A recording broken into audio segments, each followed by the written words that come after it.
presentation of Fox Sports. We are Baltimore. We are Ohio.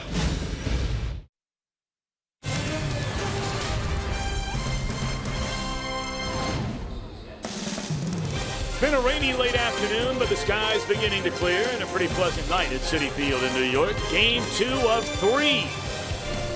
The Reds taking on the defending National League champion, New York Mets. And hi again, everybody, alongside Chris Welsh and Jim Day. I'm Tom Brenneman. Delighted to have you with us on this Tuesday night. Bowtie Tuesday night. Bowtie Tuesday night. I beg your pardon, young man. You look dapper as always.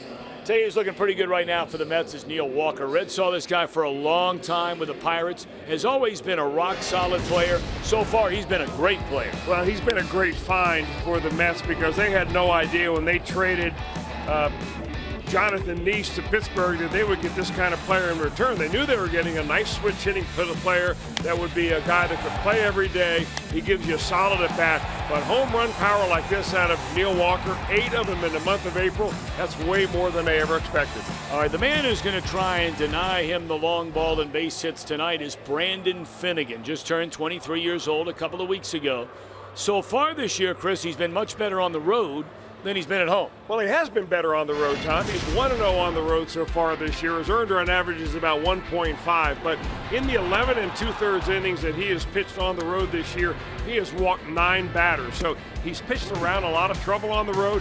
Eventually those walks are going to catch up to you. Let's hope that he's able to get in the strike zone a little bit more from the get-go, and that'll allow him to go deeper into the ball game. Look at the age difference, the number of starts, the experience between these two combatants tonight. I mean, by the time Brandon Finnegan was playing T-ball, Bartolo Colon already had 19 wins in the major leagues. I mean, this guy seemingly has been around forever. He will turn 43 in about a month. And Brandon Finnegan, well, you didn't care anything about that. And Bartolo Colon, he keeps doing it the old-fashioned way, which is rearing back and throwing fastballs. Now, at one time, he was one of the hardest throwers all around when he first broke into the major league. He is no longer anywhere close to being the hardest thrower. In fact, his fastball still is in the 80s and not in the 90s, but he throws it anyway, and more than anybody else as a starter in Major League Baseball. So this guy teaches you what pitching with that good old-fashioned number 1 is all about.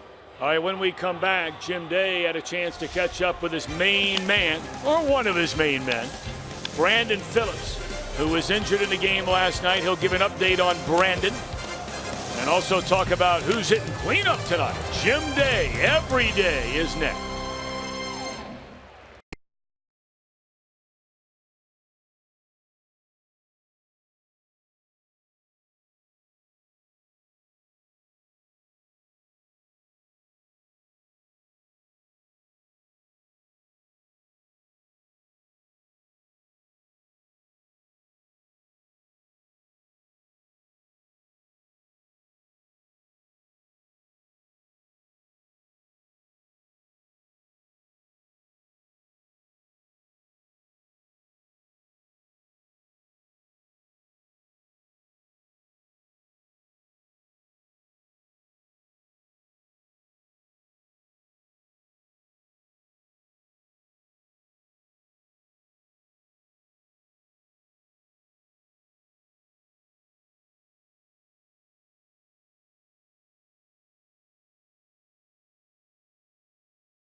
Ohio is brought to you by Chevy. Check out their award-winning lineup only at your Tri-State Chevy dealer.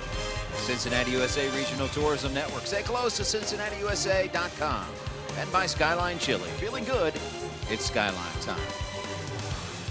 I'm Jim Day. Let's take you back to last night. Brandon Phillips said it was the most painful at bat he's ever had. Noah Syndergaard, he fouls it right off his shin.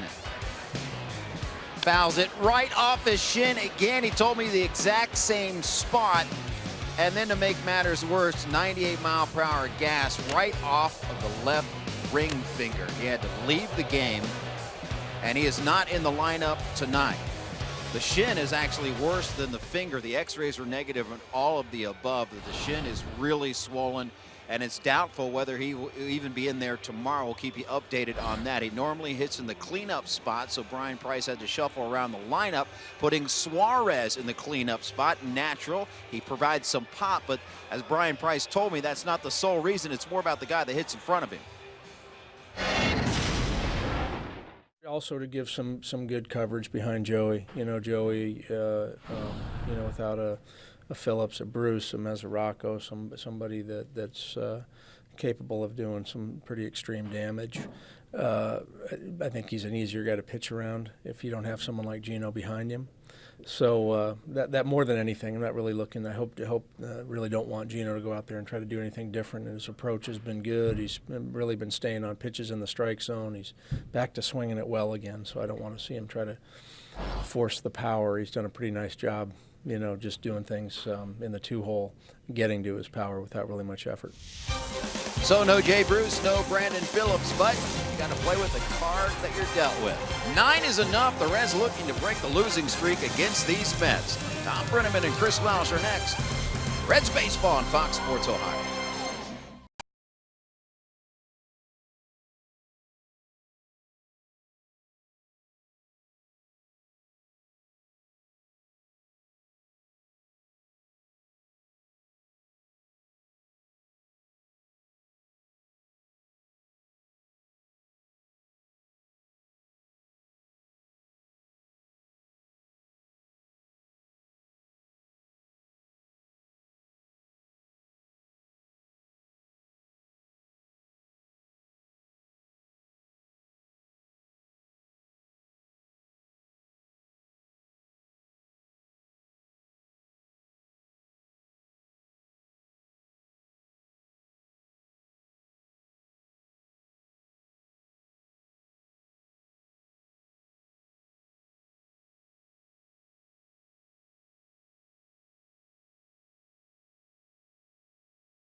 Series between the Reds and the New York Mets set to get underway. Let's take a look at Brian Price's starting lineup for the Reds. 9 wins against 11 losses. Cozart off to a great start. To be followed by Tyler Holt, who gets a nod in right field with Jay Bruce gone. Joey Votto, followed by Suarez, Duvall, Barnhart. A latter third of DeJesus, Finnegan, Hamilton, and the ageless one, Bartolo Colon, toes the rubber. It really is amazing. You go from a 22-year-old or 23-year-old Noah Syndergaard last night to a 42, almost 43-year-old Bartolo Colon. And who throws more fastballs percentage-wise between those two? The guy that throws 99 or the guy that throws 89? Well, this guy does. Not afraid to use that number 1 at all. And that's it. One after another after another. And this one underway quickly. 2 strikes on Cozart, who comes in batting .389. A home run and 7 runs batted in. He knocked in a pair here last night. 2 of the Reds' 3 runs in the game. Oh, what an effort to come from behind against Syndergaard and Bastardo, only to have it get away as J.C. Ramirez allowed that home run. This is a fair ball. Nope. I think the first base umpire said it's not. You would think that would be the home plate umpire's ball there. Unless he saw something, and the umpires are instructed to go ahead and call it as they see it. And that's Jerry Davis, the crew chief down there, and he hit it off the plate, and then it looked like it did hit his hand. Looked like it came up and hit Zach Cozart's hand as it bounced off the plate. So as long as he's still in the batter's box, that's a foul ball. The back of his right hand as he started to follow through on that swing. So the crew chief all over it indeed. It's 1 ball, 2 strikes. Backhanded by Wright. 1 out.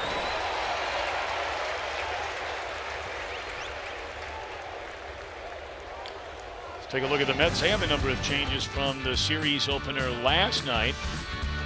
Their defense presented by Ford. Lagares starts in center. Conforto had a big night last night and left Granderson in right. Wilmer Flores for Duda against a left-hander over at first base.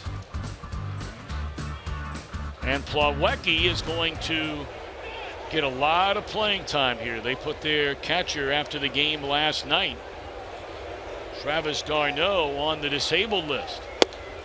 Well, he came up last year almost about the same time last year, and it was because Travis d'Arnaud went on the disabled list. He was on for a while, and Plawecki got a lot of playing time right out of the minor leagues.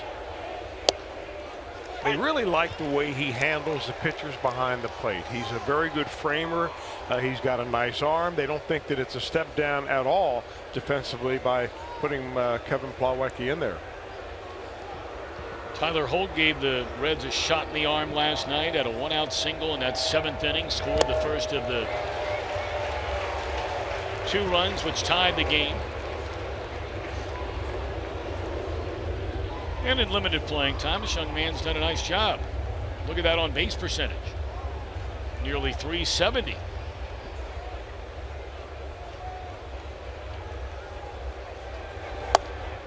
Just off the outside corner. 2-2 on Tyler Holt with Votto to follow. Hey, the other thing about Bartolo Colon, he's ready to go. He gets the ball back and he's just ready to go ahead and pump in another pitch. There's no walking around the mound. There's no fiddling with the rosin and tying his shoes.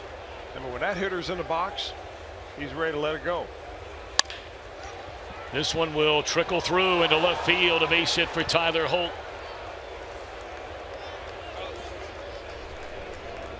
The Reds in the game last night, the combination, and really primarily was Syndergaard, as you get a look at this base hit by Holt into left field. Reds stole 5 bases in the game. Now, will they or should they be as active tonight with Colon on the mound? No, not even close, because he's much more compact going to the plate. Now, he still gives up some stolen bases. Last year, though, he only gave up 6 stolen bases. They had 3 throw-em-outs here with the Mets. So he's in the category of a guy that, you know, he may not have the quickest move to first, but he's compact and quick to the plate. Joey Votto all of a sudden starting to come around with the bat. Votto hitless in his first 3 times up last night, but with his team down a run and 2 outs in the 7th inning last night, Votto singled into right, scoring Zach Cozart to tie the game. Votto was on base twice, a series finale against Chicago. That Saturday game, he had a couple of hits and a 2-run home run, so maybe Votto's starting to be Votto again.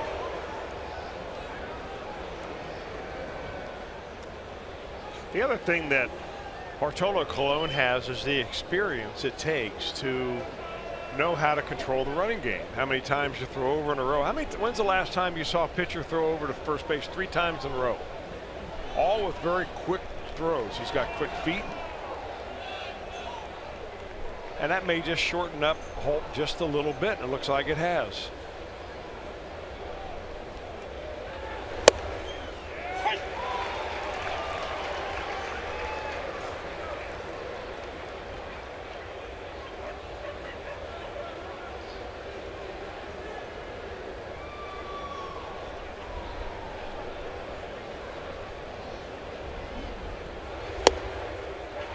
0-2 on Votto. Batting average at .208, 2 home runs, picked up his 10th RBI with that base hit last night in the 7th. Mets come in 11 up, 7 down. They trail the Washington Nationals inside the National League East.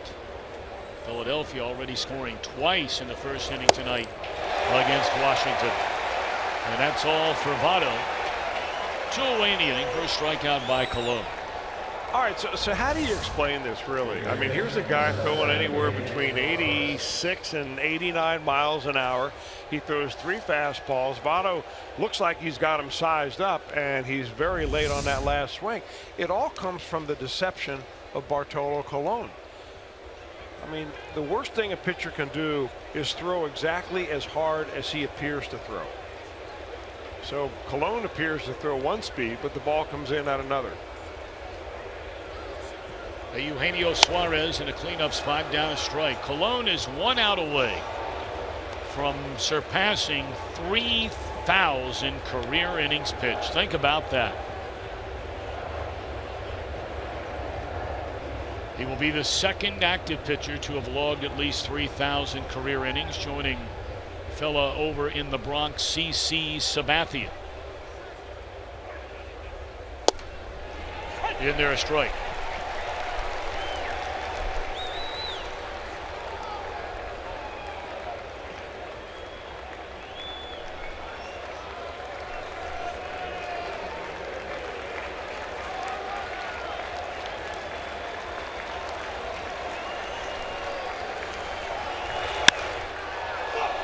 In the air, right field, and Granderson near the line to end the inning. A single by Holt. He's stranded at first. Brandon Finnegan to face Granderson when we return.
Defending National League champion New York Mets, and his starting lineup reads as follows. Granderson in right. Asdrubal Cabrera moved up to the 2-hole at short. David Wright down to 3rd.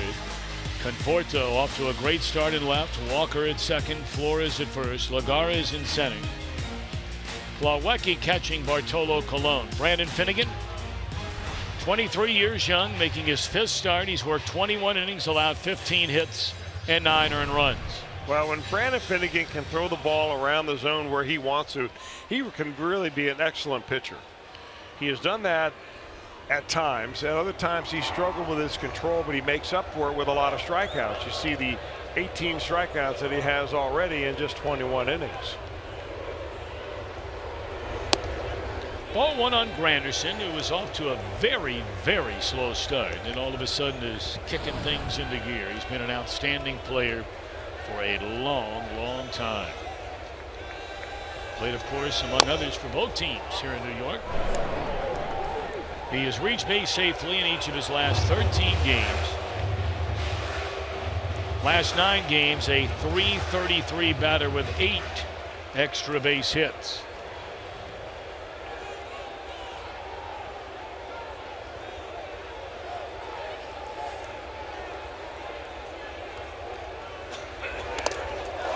And he's hit with a pitch.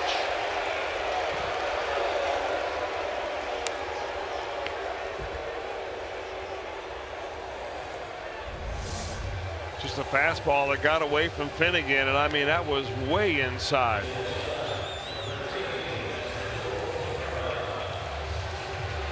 You know, you come out, young pitcher, you're all excited, you got the adrenaline flowing, and what normally happens, unless you can get your arm sped up a little bit, is that your front shoulder flies open, and that's where that pitch goes.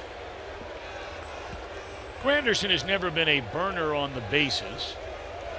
Career high of 26 all the way back in '07. He stole 25 with the Yankees in 2011.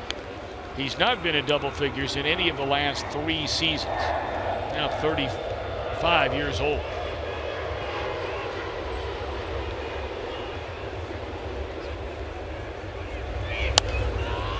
Asdrubal Cabrera, .318 hitter, a home run, 5 batted in, a ball and a strike.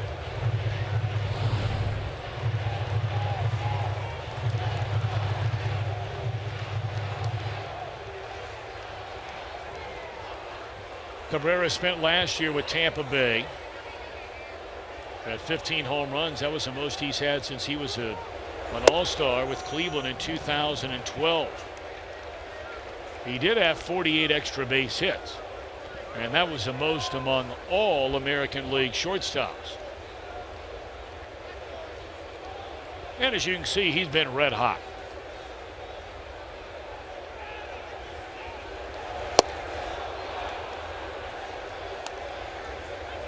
You know, it's kind of interesting. You watch Brandon Finnegan pitch, and he throws so many fastballs up around the letters that kind of take off up and into left-handers, away from right-handers.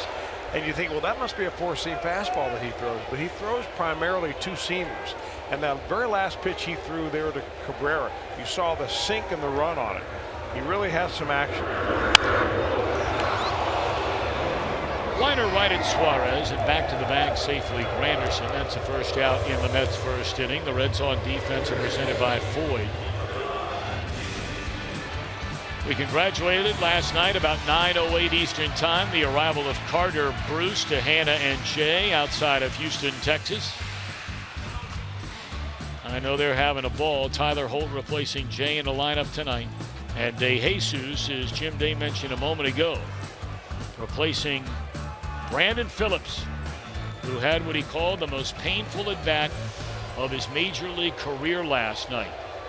He fouled 2 balls off his leg, one off his foot, the other off his shin, and then got hit on the left ring finger on a 98-mile-per-hour fastball from Noah Syndergaard, and thankfully the X-rays were negative. That's where a negative is a positive. Indeed. I know Jim Day reported on that just before the first pitch. Jim having a chance to visit with Brandon at length after the game last night and again today here at Citi Field.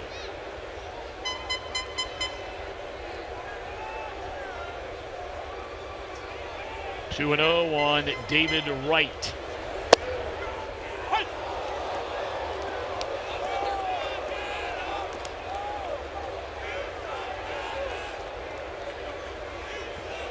A lot more damage for Wright, as you can tell, when there's somebody on base, not just in scoring position.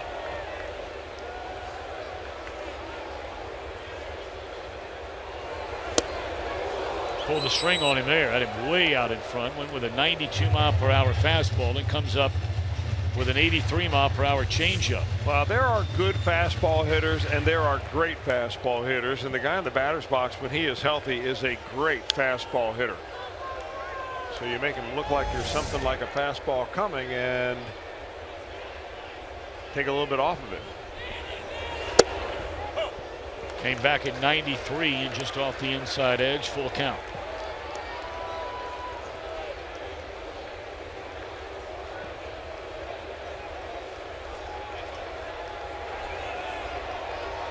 We'll see if Granderson gets started with one out on a 3-2 pitch.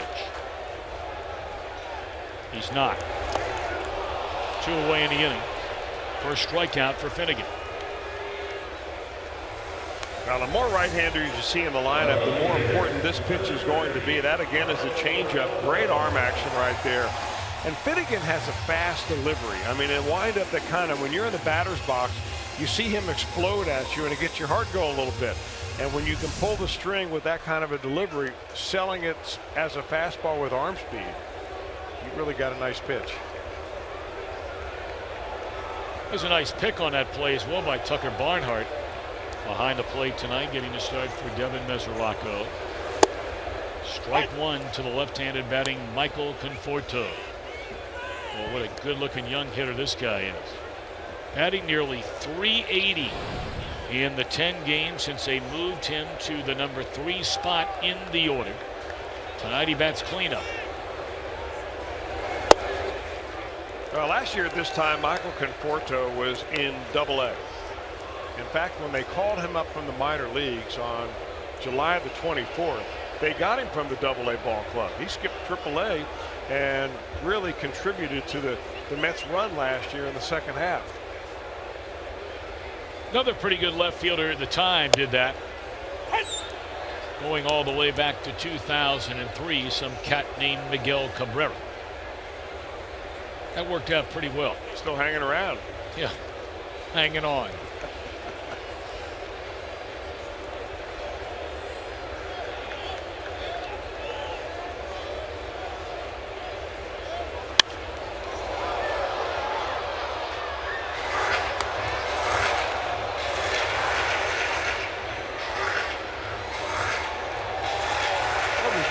The biggest jump in minor league baseball is the talent level between A-ball and Double-A. And the talent level really between Double-A and Triple-A isn't quite as much. But there are many more veteran players in Triple-A, guys that have seen cups of coffee or even more in the major leagues. Votto will throw down, and the tag applied to Granderson, who's caught, and that'll end the inning. Caught stealing goes pitcher Votto to shortstop. End of 1. No score in New York.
At Bat app. Stay up to the moment.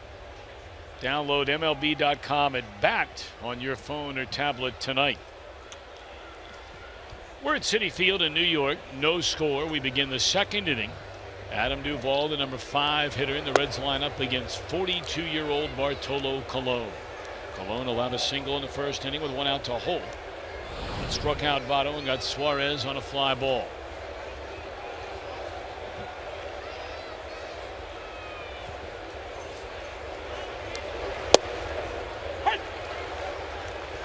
Duvall at 240, 2 home runs, 5 batted in, has 6 doubles.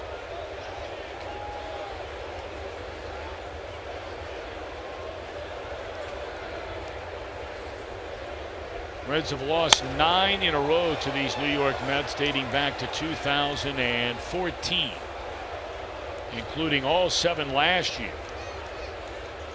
And it's the Reds' longest losing streak ever against the New York Mets.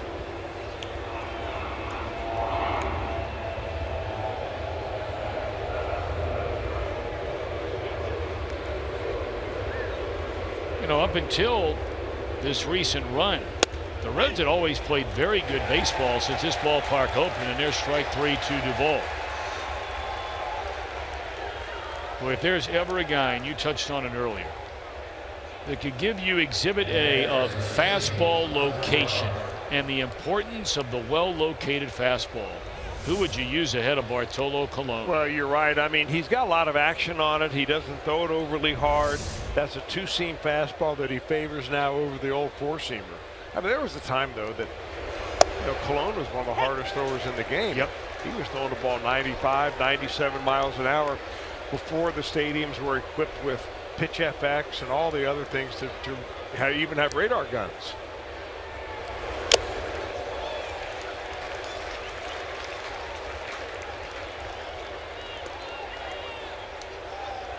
So in 2010, or since 2010, he uses his fastball more than any pitcher out there. So he's #1 in fastball usage. But let's go back and look at that graphic again, because you ask yourself, well, why would he use his fastball that much? He ranks 112th in the overall velocity of that fastball. So even though it's not, an overpowering pitch, he lives and dies by it. And he's got a little movement, you get a little bit of location, some deception,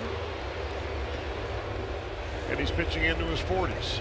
They've been pitching well for a long, long time. His 219 career wins, tied with Pedro Martinez for the 2nd most among all pitchers that were born in the Dominican Republic. The great Juan Marichal ranks #1 with 243.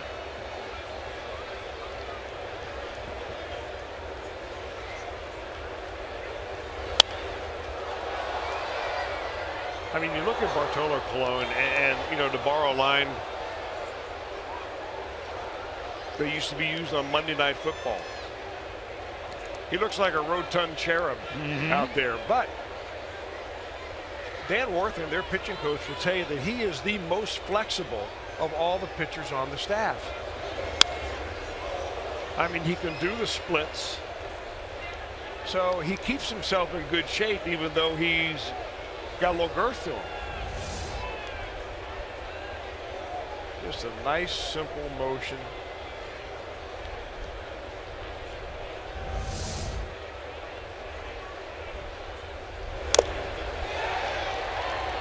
I mean, really, what do you think would happen if Bartolo Colon shows up at, the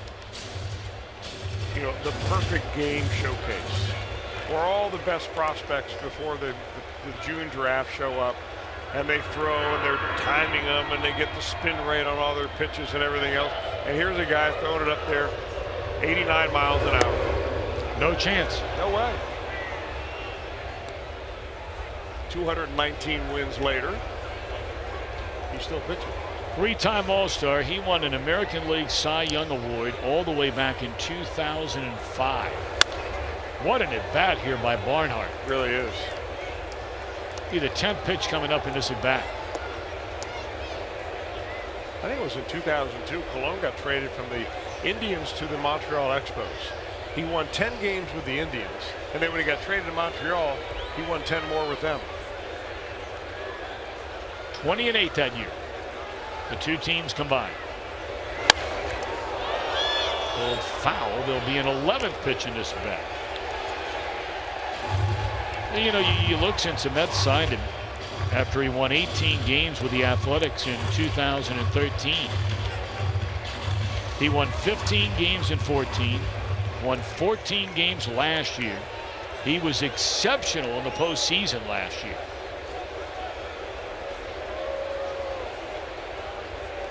Did not allow a run pitching out of the bullpen in the LCS and the World Series.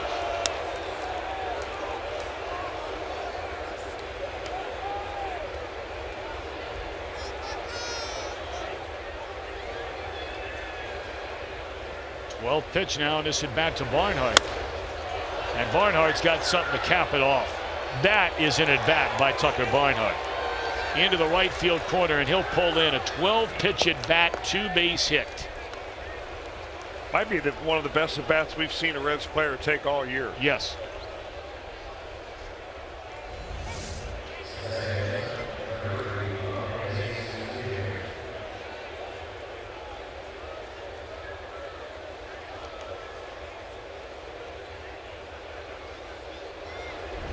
The more you watch Barnhart, the better and better he gets. He has played very, very well. Last couple of months of last year, when he had a chance to play quite a bit. And now the first 3+ weeks of this season.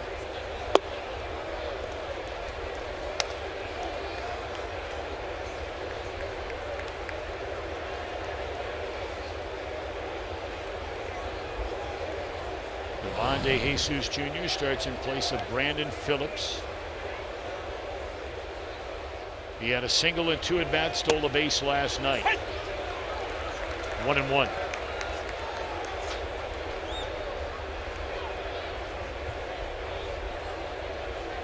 We'll be checking in with Jim Day throughout the night, bringing you up to speed on how Joey Votto's starting to come around with the bat.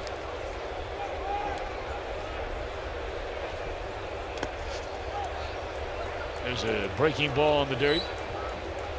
And it's 2-1, the count on Ivan De Jesus Jr.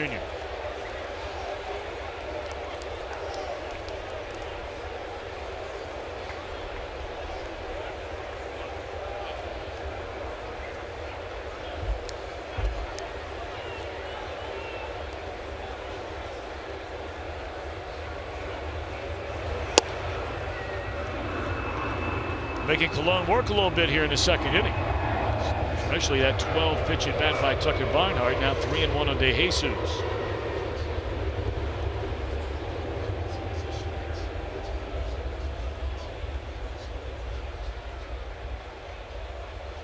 Reds trying to turn around a pattern that has plagued them really virtually this entire season. The opponent has scored first in 13 of the 20 Reds games played. Borderline strike there on a 3-1 pitch.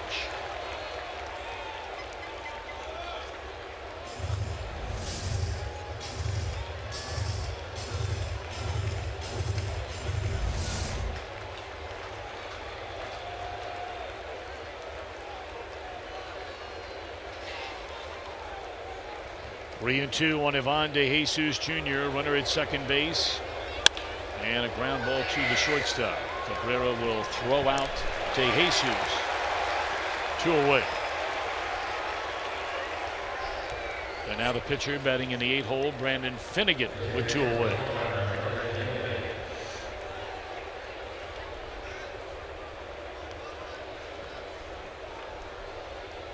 Cologne well aware when they go through the hitters meeting before every game that Finnegan can swing the bat.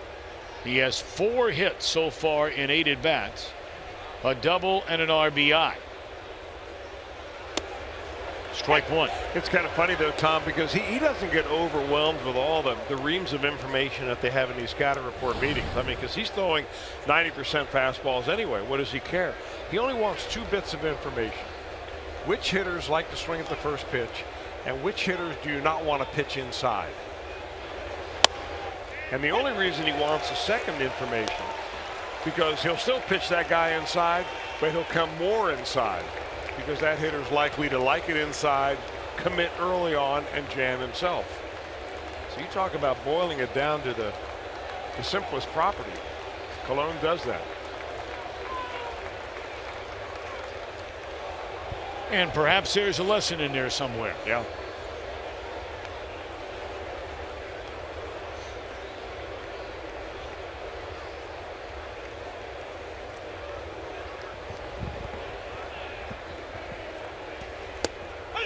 How about the location? Wow. Rusty veteran. No score after an inning and a half.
High school class, and you're watching a video screen and you don't have a date to the prom, and then all of a sudden Brandon Finnegan, Major League Baseball player, appears on the screen and helps ask Alexis Wallace ask a guy to the prom. That's exactly what happened.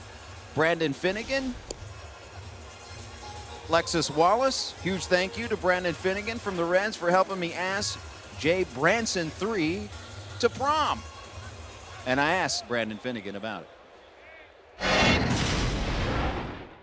When I was in high school, I don't remember any girls asking guys, so that's pretty cool watching a girl ask a guy. You know, I've been seeing videos of a lot of videos of stuff like that, you know, so I think it's pretty cool to be a part of it. Imagine that. The magic of social media nowadays. That wouldn't have happened back in the day. No, you actually would have had to walk up to somebody and look them in the eye and ask them to go to prom. Yeah, but it's so clever now. I mean, it is. These kids are going to great lengths to make it more and more fun to do, and it's fun to watch. It really is.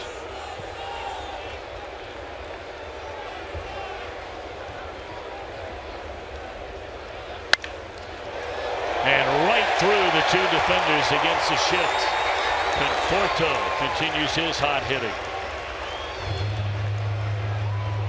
They were a little bit worried, really, about Conforto and how he would react to facing more left-handed pitching in the major leagues, and has not really bothered him at all. In the minor leagues, his splits were really not all that different. In fact, one year he had better numbers against lefties than righties, but he can turn on a fastball. We just found that out.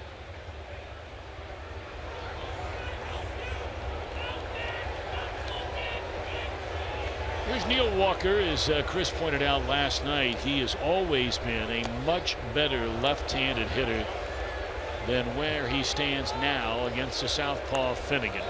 But what a start for Walker. Big shoes to fill with Daniel Murphy, one of their postseason heroes from a year ago. Murphy was unconscious, you may remember, in last year's National League playoffs. But when they couldn't sign him, he wound up going to their rivals, the Nationals. The Mets pulled the trigger on that deal, sending native Ohioan Jonathan Neese to the Pirates in exchange for Walker, who lifts a fly ball to center, first out of the inning.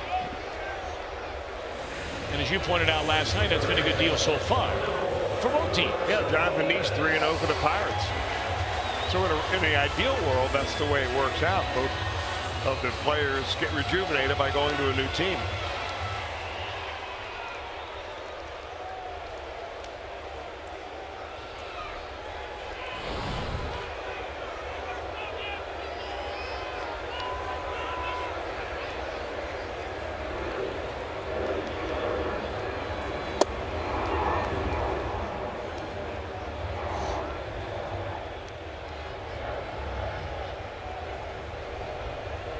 Wilmer Flores getting the start at first base.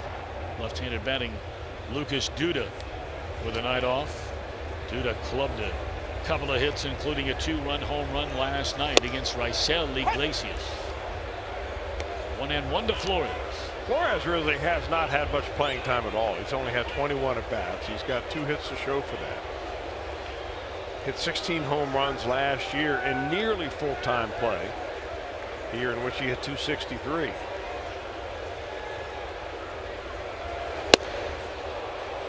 Chasing that high heat. Flores is still very young. He's only 24. Signed as a 16-year-old, non-drafted free agent out of Valencia, Venezuela. Tell you what, he had some very, very impressive minor league seasons. If you wonder, you know, if he continues to get the kind of playing time or lack thereof, as you just pointed out, that he's getting, you know, could he be trade bait for somebody? There might be somebody out there like to have him.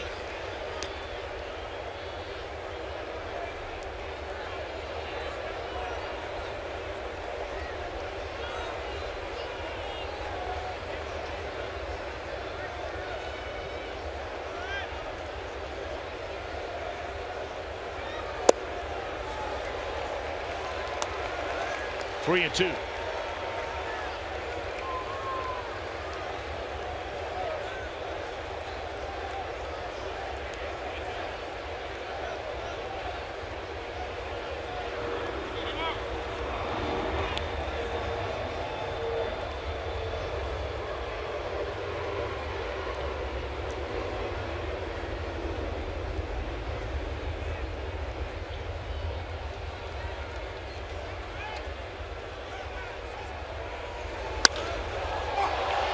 In the air and playable out in left for Adam Duvall, and that's a second out. Staying at first after the leadoff single is Conforto.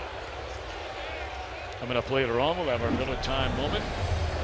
Brought to you as always by Miller Lite.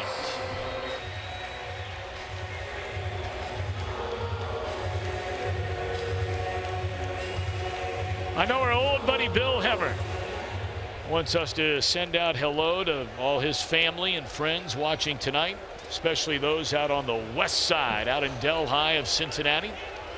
The former Elder Panther, now turned Fox News star. Well, he's got a big night tonight, does yes, he not? He does. New York primary going on. Yeah, well, you got the Pennsylvania primary, four other big ones going on, but they're working nonstop here in Manhattan over at the Fox News channel, and we had a chance to catch up with Bill earlier today. He's doing great. Sends his love to mom and dad, brothers and sisters, and there's a lot of them. And a lot of good friends in Cincinnati. Good man. Force out will end the inning. We have played 2, and we are scoreless at Citi Field.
energy, besides Chris Welsh, I might add, is Bartolo Colon. Look where he ranks among active pitchers today.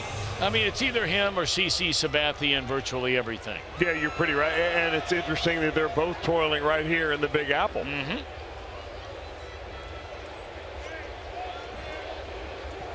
Closing in on 2,300 strikeouts. He just surpassed 3,000 innings.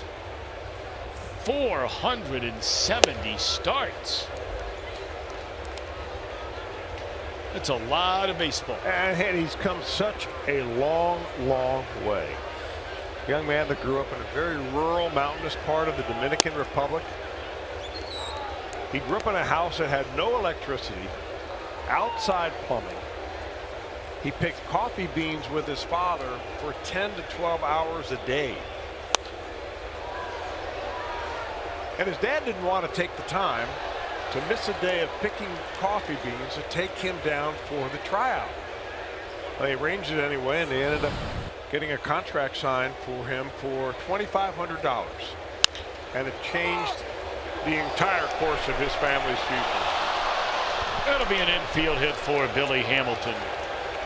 I mean, Bartolo Colon, he's done a lot of things well. Trying to beat Billy Hamilton to first ain't one of them.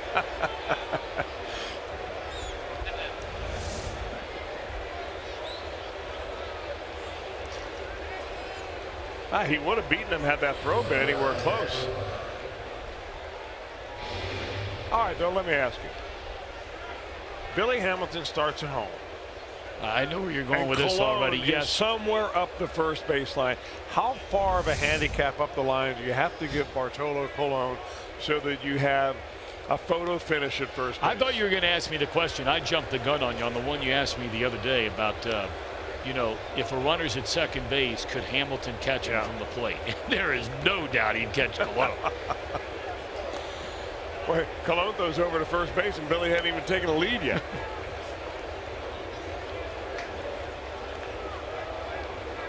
You know, but you pointed out a minute ago, and so, you know, it would be easy to shortchange just because of what you see. But as you pointed out earlier, he's as flexible, if not more flexible, than anybody they have. Hamilton's going to go first to third. Look at him run. That ball getting by David Wright. So now all of a sudden the Reds have something cooking here in the third inning on back-to-back runners reaching base. We'll see how they score that. It is a base hit. How about Zach Cozart, though? I mean, he is simply on fire.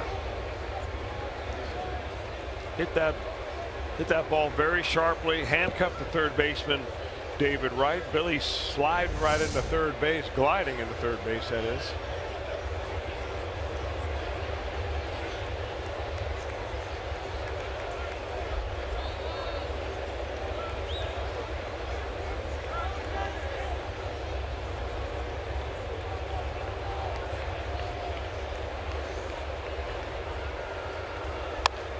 And now a bunt, and the runner doesn't score. So it obviously was not a suicide squeeze. I'm not even sure that would be constituted as a safety squeeze. Now Holt will be given a sacrifice, advancing Cozart onto second base. It's rather odd. Well, it was rather odd. I mean, maybe it was one of those things where he was going to lay down a suicide or a safety squeeze, but there's no reason why he needs to run into the tag right here. He should have stopped and started backpedaling towards home. Had he done that, that would have caused the second baseman to come over to first base and field it, and at some point the first baseman would have to turn his back to home and risk a throw to first, and maybe Billy Hamilton would have tried to score on that. So it's one thing to lay a bunt out right to the fielder, but then you've got to put your thinking cap on when you're running the bases. Well, first base open, Colon throws a first pitch strike to Votto. And just misses the inside corner. 1-1 strike on the second pitch. Well, he's thrown 6 pitches to Votto, and 5 have been strikes.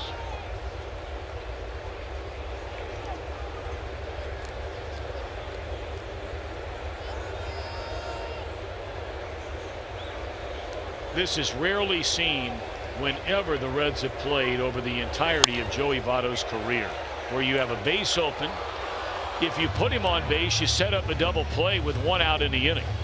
And especially with a right-handed pitcher on the mound. Yet the 42-year-old Colon is clearly coming right after Votto. Ahead now 1-2.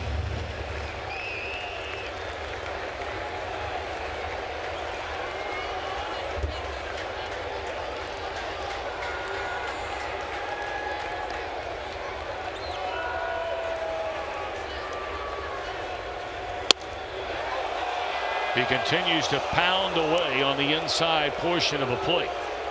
2-2.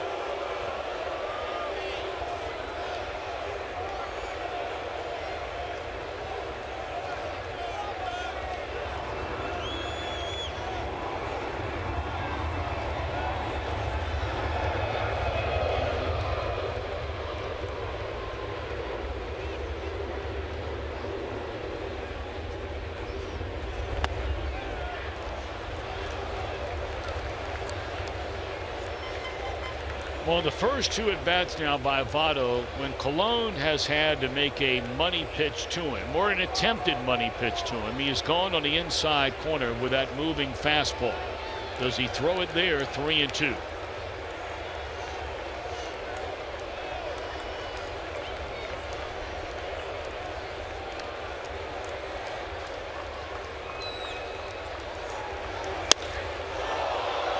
Straight away center field. Votto will get the job done. Tagging at third and scoring is Billy Hamilton. Throw goes into third, and Votto drives in his 11th run. And the Reds score first. They lead 1-0 here in the third. That's a key RBI right there for the Reds. You didn't want to waste this opportunity of getting a runner at third base. Your best hitter up and not be able to bring him in.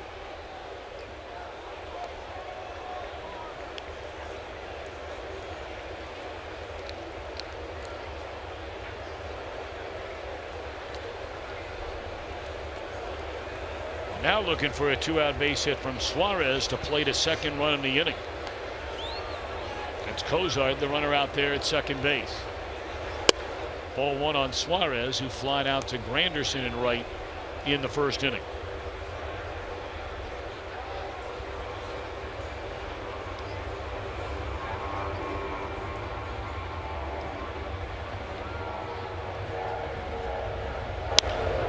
Straight away center field. A lot of room out there backing up Lagares, and that's all. But the Reds score first. Mets haven't had that happen in a game in 2 weeks. 1-0 Cincinnati.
Talked about the Reds' longest current losing streak to any opponent is the opponent they're ahead 1-0 on tonight. The Mets 9 in a row. They will not see Boston this year. They will see the Dodgers. They will see Arizona. They will not see Kansas City.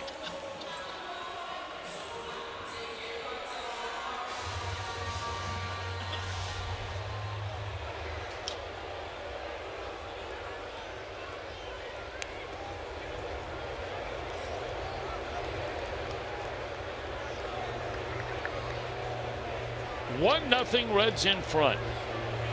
Brandon Finnegan going to work, 8, 9, and 1 in the batting order. Plawecki, 3 hits and 17 at bats with a couple of runs batted in. Then Colon. And a ground ball to the glove side of the shortstop Kozite. 1 away. Now, Chris, let me ask you a question. I'm going to throw you on the spot here for a minute because, look,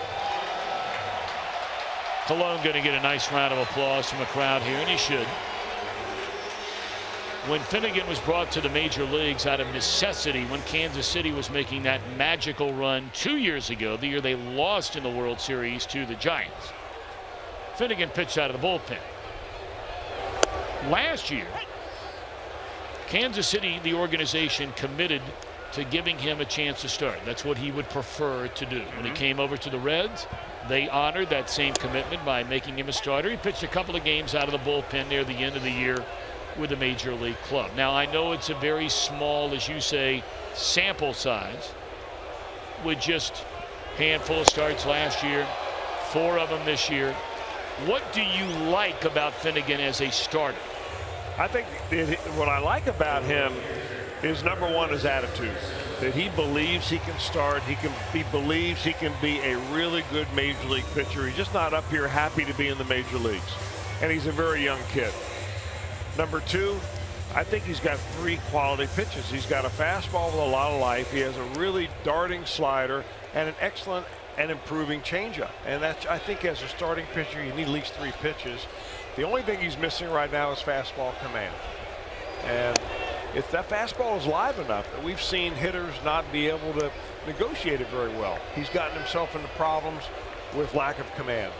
Like I mentioned earlier, in his couple road starts that he's had, he's pitched 11 2/3 innings before tonight, and he's walked 9 batters in those 2 starts.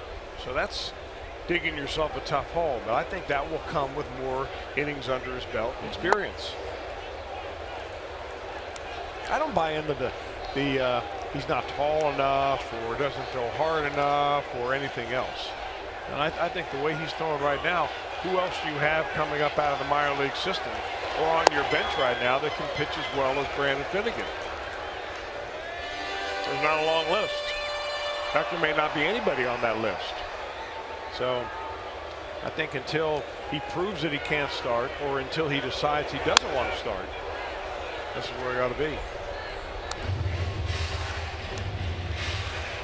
And that said, when Anthony DeSclafani comes back and Homer Bailey comes back, there'll be a lot more competition to stay in that starting rotation. Right now, they're just looking for live bodies to fill out the innings. That's going to change very shortly. Ooh. Well, we know one thing. Well, obviously, we know Iglesias isn't going anywhere, and at least based on what we've seen so far, I mean, you can make a very strong argument that if Iglesias has been number 1, Finnegan's been 1A. Pretty nifty breaking ball right there. Wow, a knee buckler from Finnegan. 3 strikeouts in the game, including the final 2 here in the 3rd. Take a look at this. Oh, dear.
Nicknames around here in Mets land. Last night Thor was on the mound. Tomorrow night the Dark Knight, Matt Harvey. And David Wright has been called Captain America in the past. But what you hear out of the crowd tonight over and over and over again is the name Big Sexy. That's what they call Bartolo Colon. And he is a beloved figure here, and I mean they scream it over and over again. It's one of the great nicknames in the game. Adam Duvall with a base hit on the very first pitch of his at bat. And boy, you talk about a guy, how good it must feel. Through his first plate appearance tonight, Duvall had struck out in 8 consecutive plate appearances. One shy of the National League record, shared by Mark Reynolds, Eric Davis, and Adolfo Phillips. The Major League record is 10 in a row by Rick Ankiel.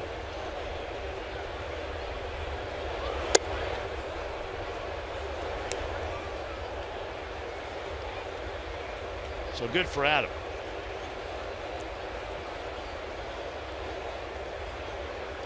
I wonder if he knew that he was close to a brush with history. He knew something. Runner goes, and a botched hit and run, and he'll be tagged out at second base. Tucker unable to put it to play. Good try, though, there by Brian Price. You like the aggressiveness. Red stole 5 bases in the game here last night. Look at that ball darting down and away from Barnhart, and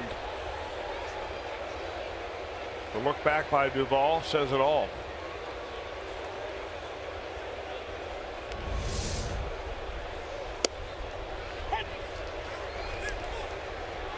I didn't know that about the nickname of Bartolo Colon. I didn't either. He's had other nicknames coming up with the Indians. They called him Boogie.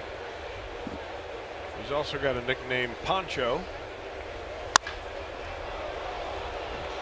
There's a base hit by Tucker after the failed hit and run. Barnhart 2 for 2 tonight. He had the long, 14 pitch at bat the first time up. They finally got a base hit, a double. He went down to get that one. He's still probably thinking about that missed hit and run.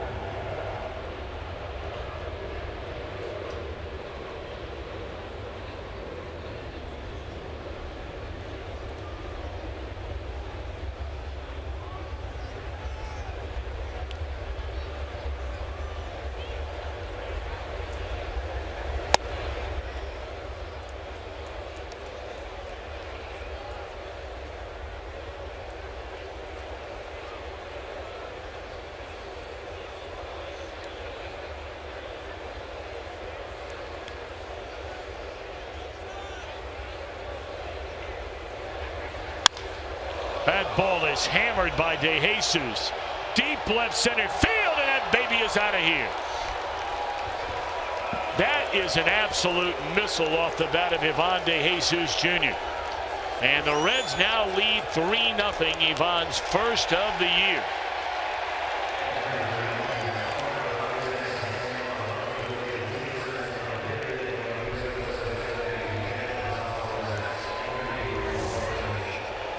Well, he hit 4 of them last year, Ivan DeJesus did, in limited amount of times to the plate. And he's been waiting to get it going here this year. Has had a hard time getting it underway. Hasn't had a lot of playing time. But that ball was a no-doubter. I gave you a good look, though, where they brought the fences in at Citi Field before the 2015 season. That ball would not have been a home run prior to last year. That's how deep and just huge this ballpark was, and such a hitter-friendly or a pitcher-friendly park. Man, did DeJesus jump all over that pitch. And here's Finnegan, who struck out looking his first time up. 3 batters have come to the plate here in the inning, and all 3 with base hits. Duvall thrown out, attempting to get to second on a hit and run.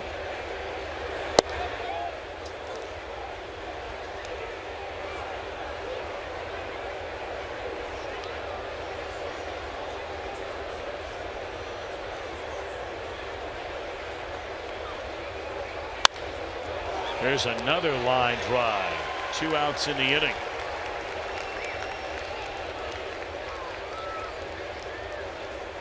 Billy Hamilton will take his time getting up to the plate from the on-deck circle, and it's a pretty fair walk compared to most other ballparks.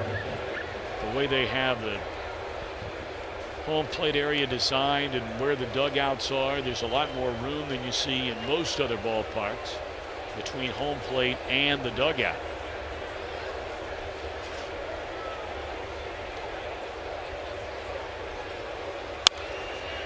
In fact, there might be more room here than just about any room in baseball or the National League for sure.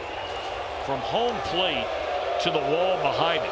You can see that whole area right there from the very edge of each dugout coming back behind the plate.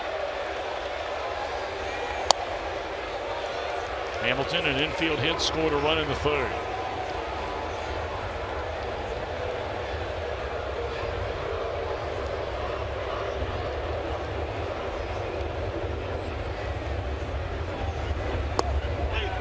Strike 3 call. But the Reds get a couple of runs off Big Sexy. DeJesus flexing his muscles with his first home run of the year. Reds lead 3-0.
The Reds host Star Wars Weekend.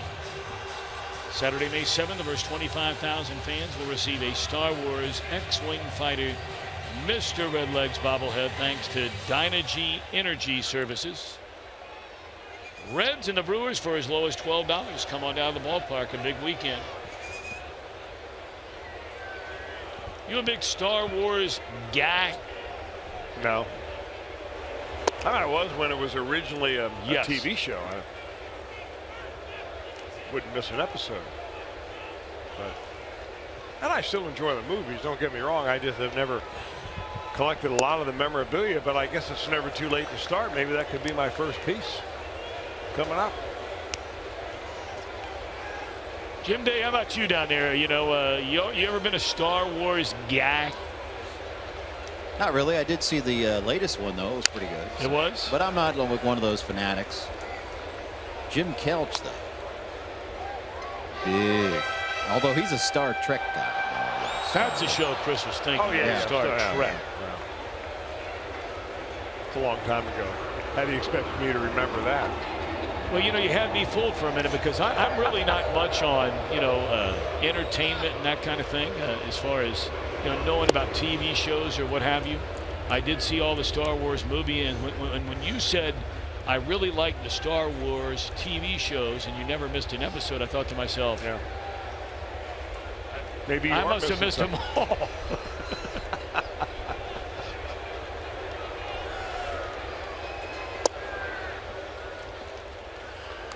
Asdrubal Cabrera to start things against Brandon Finnegan here in the bottom of the 4th inning. Reds with a 3-0 lead over Cologne and the Mets. Keep pitch right here. Do not walk the leadoff hitter.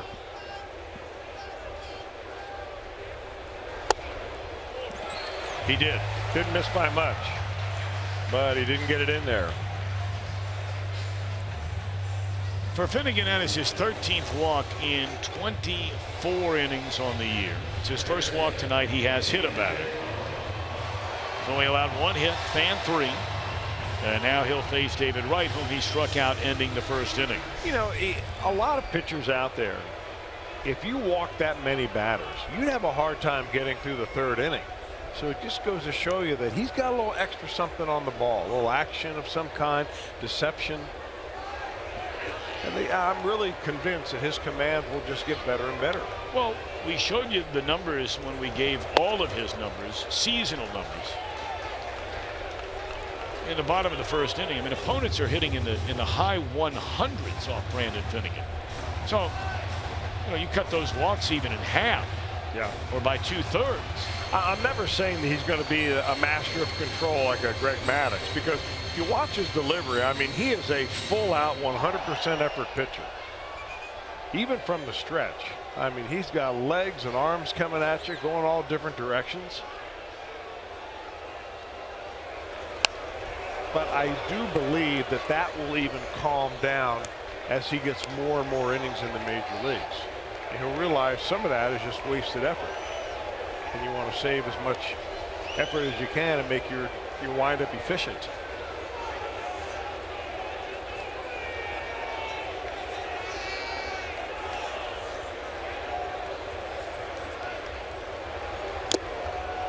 Last time he dropped a couple of changeups on David Wright and ended up getting a strikeout out of the second one he threw him. That time threw a fastball right by him.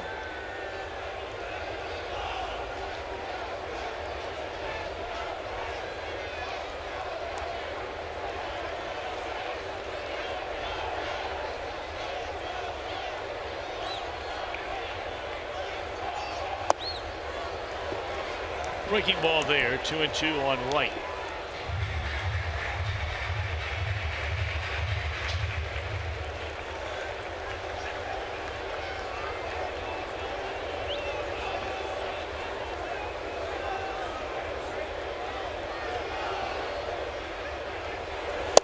Came back with a fastball at 94 miles per hour, and it's strike 3.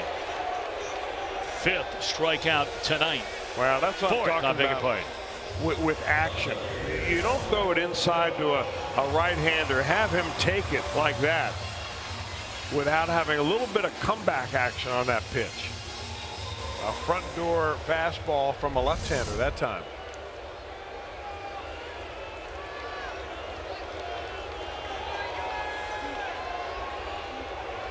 Now Conforto has the only New York Mets hit of the night against Finnegan. A single in the right center field to begin the 2nd inning.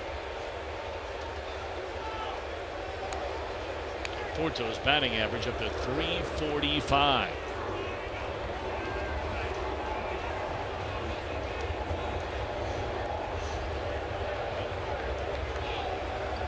Reds a sac fly from Votto to drive in a run in the 3rd. A 2-run home run to left center by Ivan De Jesus Jr. in the 4th. And this is in the air to left center. Plenty of room out there for Duvall. Out number 2, and back to first goes Cabrera.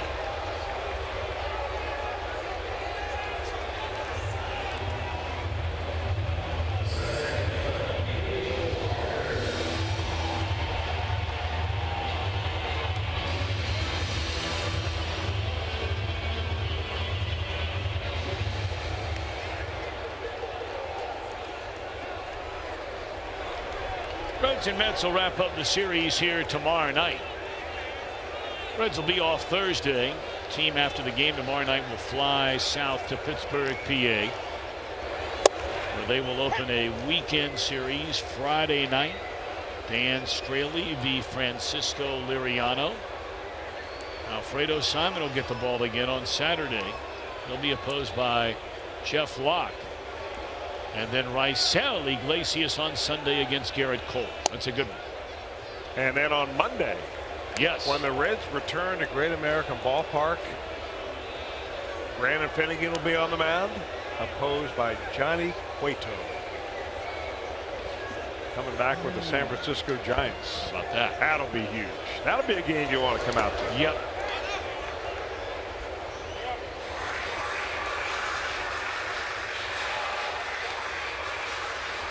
So again, for those of you kind of figuring out, maybe you don't have a calendar in front of you, that is this coming Monday at Great American Ballpark. 7-10. Giants come to town for 3. Yep. Be Cueto, Jeff Samardzija, and I think Jake Peavy in that series. But of course, the big game there on Monday.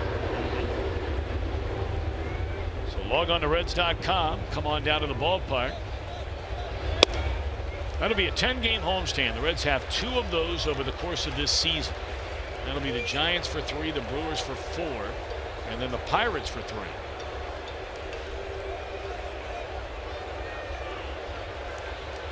Well, after the strikeout of Wright and a fly ball by Conforto, Walker with a count of 3 balls and a strike. Runner at first, 2 out. Finnegan to the plate and lined into left. It'll be caught by Duvall, and that's all for the Mets in a 4th. We move to inning number 5. Finnegan and the Reds blanking the Mets 3-0.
And by Cincinnati Children's ranking 3rd in the nation on the U.S. News Best Children's Hospitals in America. As always, a special hello to those watching over at Cincinnati Children's tonight. Our good friend, CEO Michael Fisher. A couple of real good friends, couple of many hundreds of incredible doctors they have over there. KJ Phelan and Jackie Phelan Grupp. In there, a strike.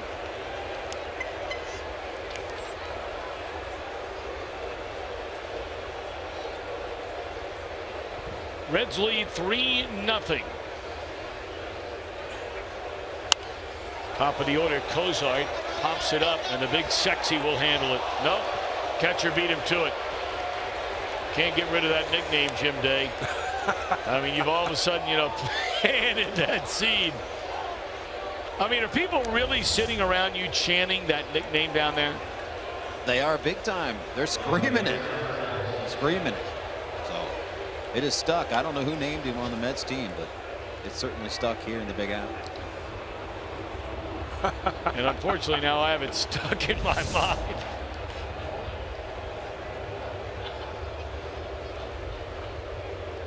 God, what a great nickname. That is just unbelievable. There's a base hit into left field by Tyler Holt. Tell you what, this young man is playing pretty good baseball right now. I mean, fans are naturally going to love his style of play, all out, hustling, hard turns every time he's getting a base hit. He's been getting quite a few of them here lately. Second one of the night for Holt. And you're right, he does bring a certain amount of energy just by the way he gets after it.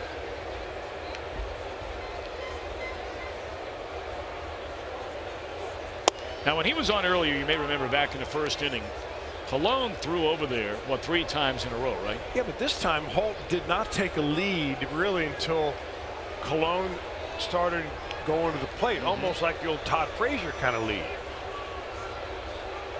Remember, Todd would kind of walk off the bag, and when the pitcher would look over his shoulder, he'd see Frazier, and he'd only be a foot off the bag. So why would I even throw over there? So he turns his head back, he goes to the plate. By that time, Frazier would continue to walk off towards second base. Had a lot of sneak attack stolen bases that way.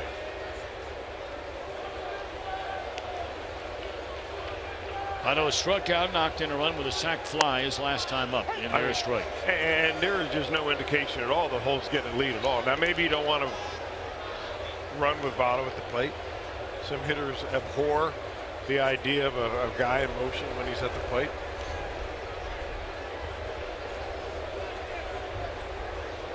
Or maybe they figure that, you're really not going to run on Colon anyway. So why take the risk of being picked off? The Reds have had their share of those this year at first base.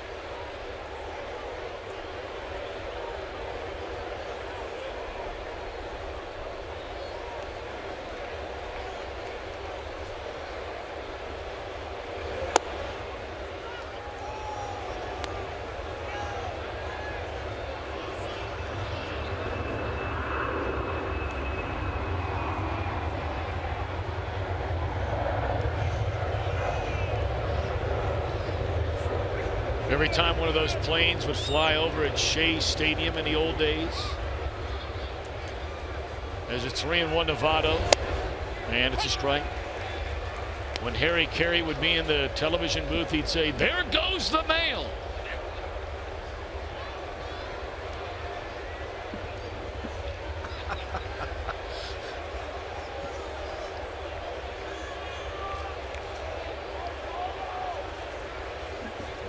To the count. Rolled foul. This was the only town back in the days when I was working alongside Harry with the Cubs where he did not stay in the same hotel as the team. And a story's been told many, many times. It's a legendary tale of Harry Carey. Before they started providing a limousine wherever he went after he suffered a stroke. One night we arrived here in New York. Must have been 2:30, 3 o'clock in the morning. Everybody gets on the team buses. There's ball 4 to Votto. And the Reds have 2 on with 1 out here in the 5th. And the bus is taking the team to a different hotel than where Harry is staying. And by the time we got on the bus and made our way into Manhattan, it was probably about 3:15, 3:30. He got up from the front row, said to the bus driver, "Stop the bus on this next corner." Bus door opened, and out walked Harry Carey to the streets of Manhattan at about 3:30 with just his briefcase in hand. And to watch him walk off into the night to whatever hotel he was staying. He was probably about 74 then. Pickoff attempt, and the throw hit Holt. Oh, and that really hurt Holt. Now the question is, did that get him in the side of the face? Or, You thought the rib? Or did he jam his hand in the bag is what I'm afraid of. Well, maybe he's hurt. He's really hurt. This looks like shoulder.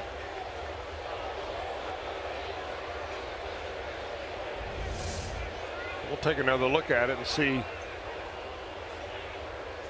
Oh no, the ball got him on the back of the elbow. Okay. Well, that would be the best thing of all that probably could happen. Maybe got him right on the funny bone, thus a reaction. I mean, getting hit by the ball is certainly painful. But the pain goes away. Yeah. There's no damage left behind. Right.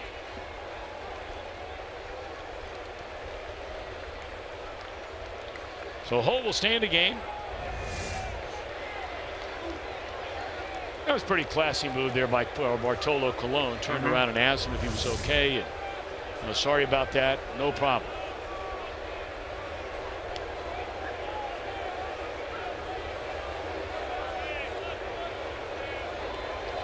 All right, a chance to add to this 3-0 lead. Here's Eugenio Suarez. Strike one.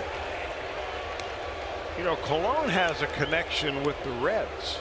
You may not know this or not, but there's a guy in that Reds dugout that was involved in a trade with Bartolo Colon. It's the one you brought up earlier. In 2002, when the Indians traded Colon to the Expos halfway through the year. After Colon had already won 10 games, he got traded to the Expos in exchange for Cliff Lee, Grady Sizemore, Lee Stevens, and Brandon Phillips.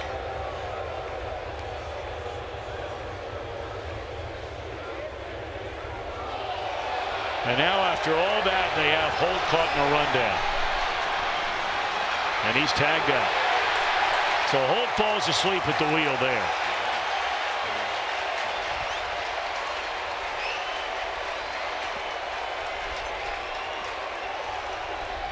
That's a big out. Second out here in this inning. A really big out. And he was trying to steal third base, but he just left the second too long. And boy, Colon does it right. I mean, he makes the runner commit, and then he dishes the ball off to an infielder quickly and lets his middle infielders do the rest of the job. So 2 away now. And the 0-1 to Suarez is outside, even to count at a ball and a strike. We are in the 5th. And the salt on the wound is that it happened so quickly, the rundown, that Votto was not able to get to second base.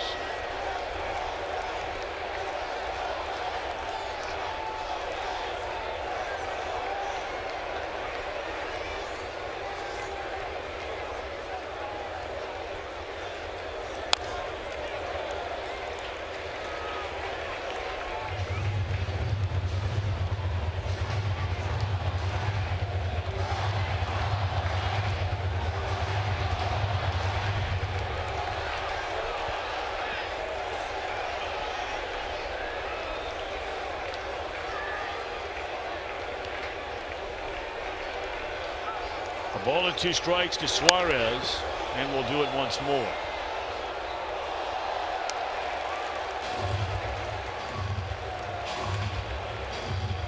The division leading Cubs had the day off yesterday. They're playing under the lights at Wrigley Field tonight in Milwaukee, an early 1-0 second inning lead. Cardinals were outslugged last night by Arizona. I tell you, the guy that continues to really struggle, even though he got the win in the game last night, is Zach Greinke. He gave up 7 runs last night in a win.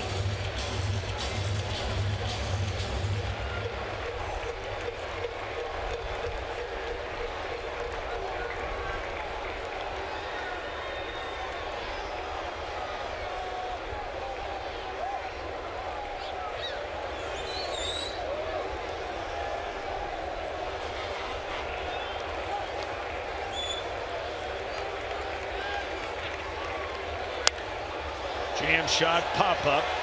Wright will handle it, inning over. 1 hit, 1 left, middle of the 5th at Citi Field, and the Reds own a 3-0 lead.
Former big lefty Amir Garrett getting it done at Double-A Pensacola. You see his overall numbers last night: 6 2/3 innings, no-run baseball, 9 strikeouts, retired the final 12 batters, and this came after the opponent, the Jackson Generals, sent him a tweet with a photo of him in a St. John's basketball uniform, asking him if he could go back to St. John's for a night. Of course, he didn't, and he dealt on the mound. And by the way, Cody Reed came back from the disabled list, Triple-A Louisville tonight.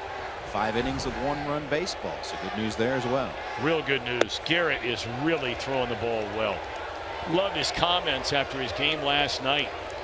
Pitched into the 7th inning brilliantly and talked about how, it's all about command.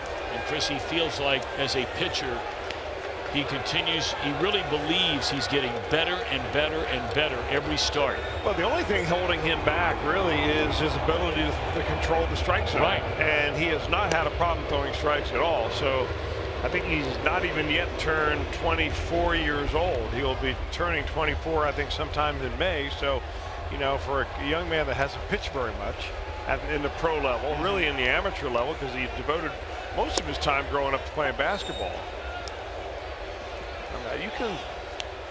You can project him quickly. I don't know how quick the Reds have him figured out, whether they really want to bring him up fast or not. But if he's going to be a part of this future, you want to get him at the highest level as quickly as you can and let him get his lumps and let him figuring it all out.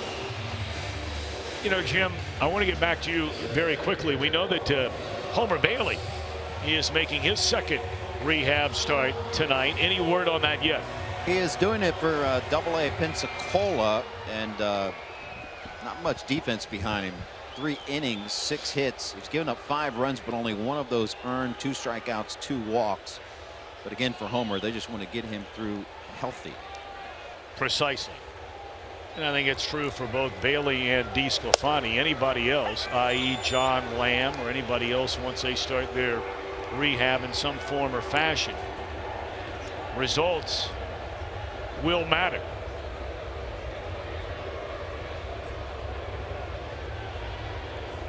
It's the 2nd straight inning now that Finnegan, pitching with a 3-0 lead, has walked the leadoff batter. It was Cabrera in the 4th, Flores, who has 2 hits and 22 at-bats to begin the 5th.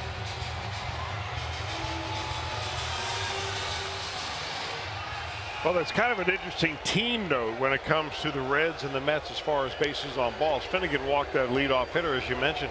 That is a 20th walk for the Reds pitchers in the last 4 games. The 20th. When Bartolo Colon walked Joey Votto last inning, that was the Mets' first walk in 4 games.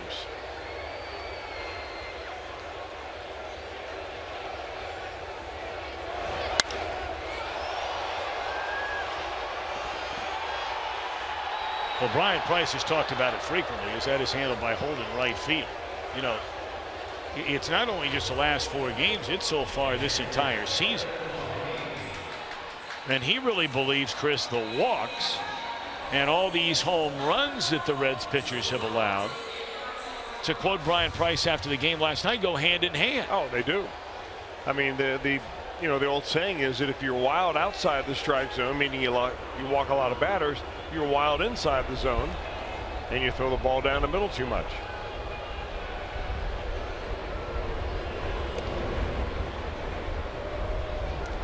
Three runs, 8 hits for the Reds. Finnegan has allowed the Mets just 1 hit. That was a single by Conforto to start the 2nd inning. He's hit a batter, walked 2, fanned 4.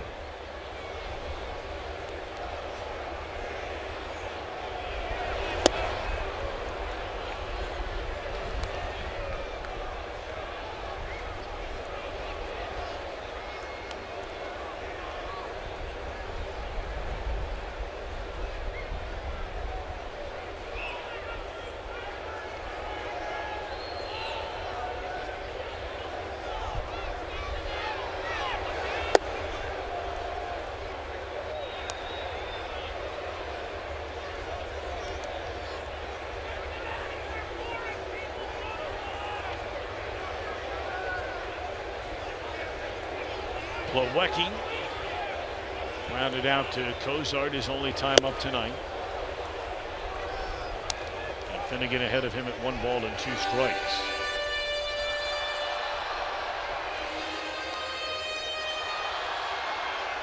The Mets a season ago National League Eastern Division champions. Their first winning season since 2008. Their first NL East title since '06. And their first National League pennant since they played the Yankees in the World Series in 2000. This ball is stung. But Hamilton, whoa, what a play by Billy Hamilton. That ball seemed to catch a little wind. And then it was into the wind for Billy Hamilton to go get it. Little extra hang time right there for Billy Hamilton as he zoned in on that line drive.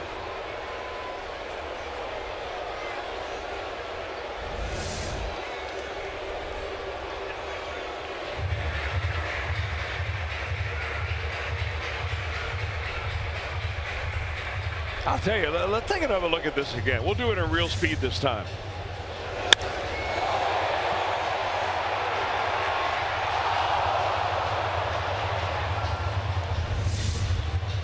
Gotta like it.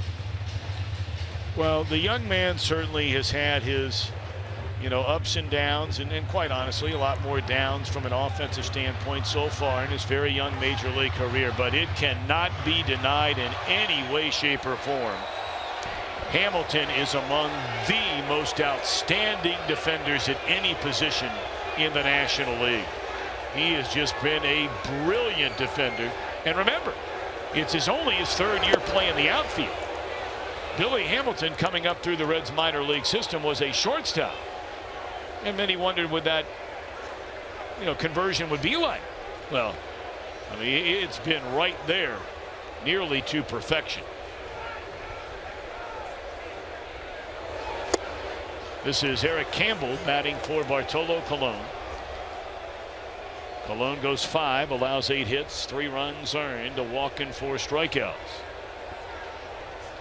Through 88 pitches in his 5 innings of work.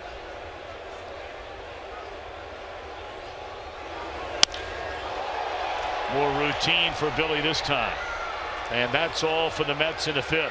A leadoff walk, then 3 in a row retired for a 2nd straight inning by Finnegan. The big sexy is gone, and the Reds lead 3-0.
Of the Cincinnati Reds. It may not be reproduced or retransmitted in any form, and the accounts and descriptions of this game may not be disseminated without the express written consent of the Cincinnati Reds. Well, the warmer weather is already upon us, at least in Cincinnati, so why not book your next group outing in the Front Gate Outdoor Luxury Suite at Great American Ballpark. Features an all-inclusive food and beverage package, flat panel TVs, luxury furnishings from Cincinnati's very own Front Gate. Call the Reds Group Sales Department, 765-7600, or visit reds.com/groups. That's just a few doors down from our home at the ballpark, Mr. Welsh, a Fox Sports Ohio television booth. Well, I can tell you how good the view is from our booth. The view from that little deck is mighty nice. The weather will be coming around a little bit. It'll even get better and better. Well, it's been mighty nice for a while. I mean, we're regularly now in the mid to upper 70s every day. Had a lot of sunshine over the last couple of weeks. I guess there was a little bit of rain back on the home front late this afternoon. This is Logan Verrett, right-hander. We saw him in last night's ball game, and one thing you learned about him immediately is that he loves to throw that slider. He only faced one batter, and he got the win last night. He had to bail out Antonio Bastardo, and he struck out, you may remember, Ivan De Jesus Jr. ending the 7th inning. And that's a base hit into left field by Duvall. And Adam on his way to second. He better get there, and he is safe. Just speeding to throw, and a good one by Conforto. Yeah, and the second baseman, Neil Walker, pointing into the dugout saying, hey, take a look at that one because I think I have the tag down. Sharply hit right by the third baseman. Duvall's never even thinking about a single.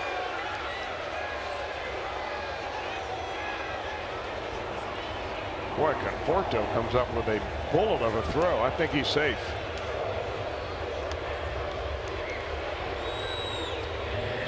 Yep, they're not even going to. I mean, Corey Blazer, the second base umpire, I mean, could you be in a better spot than that? I mean, he is right there. Well, leadoff double, and here's Barnard, who's had a nice night. He swung and missed on a hit and run attempt with Duvall at first in the 4th inning. Duvall was thrown out, but Tucker stayed with the at bat, picked up his second hit, and then scored on the home run by De Jesus, who waits in the on deck circle. 3-0 Reds, and this is a fly ball to deep left center. You can tag on this ball. Duvall is going to slam on the brakes. Whoa, that was quite a throw out there. Well, he's known for that. Lagares is a wonderful defensive center fielder. And I'm sure they go over that with the hitters and the runners and the scouting report, and he sets himself up so he can come up there and make a nice throw.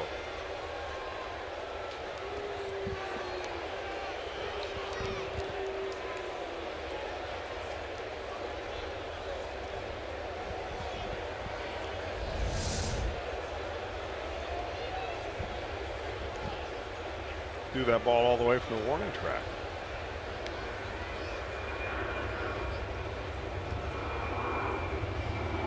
How about that throw we showed you the highlight the other night? That throw out in Denver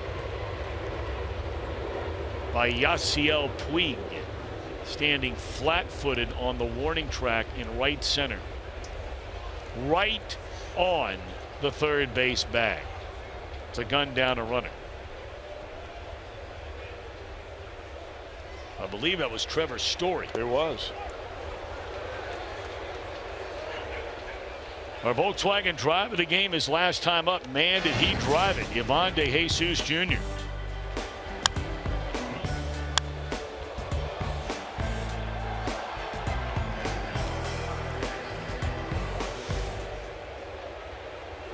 That almost split open that yellow M&M out there in left center field.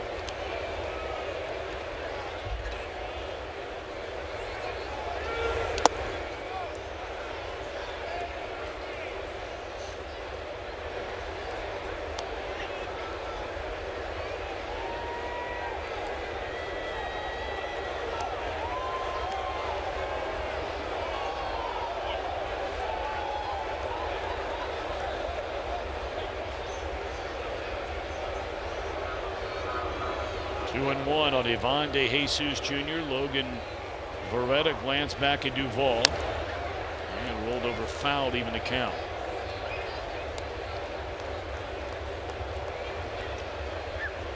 Pirates a couple of runs, still batting in the opening frame in Denver.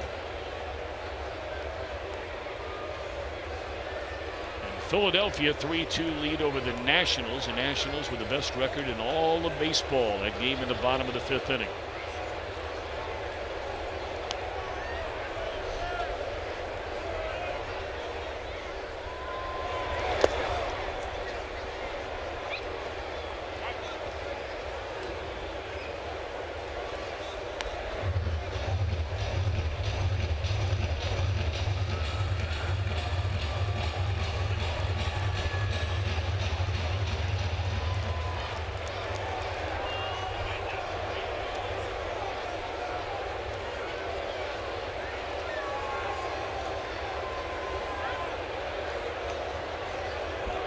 Duvall carries the Reds' 4th run of the night. And that's ball 4 to De Jesus. Coming up tomorrow night, we invite you to catch an all-new edition of Reds Weekly. Homer Bailey on the road to recovery. We'll tell you what Jack Billingham is up to these days and a lot more than that. Great show, Reds Weekly, co-hosted by Jeff Picoro and our good buddy Doug Flynn. Tomorrow at 6 on the home of the Reds, Fox Sports Ohio.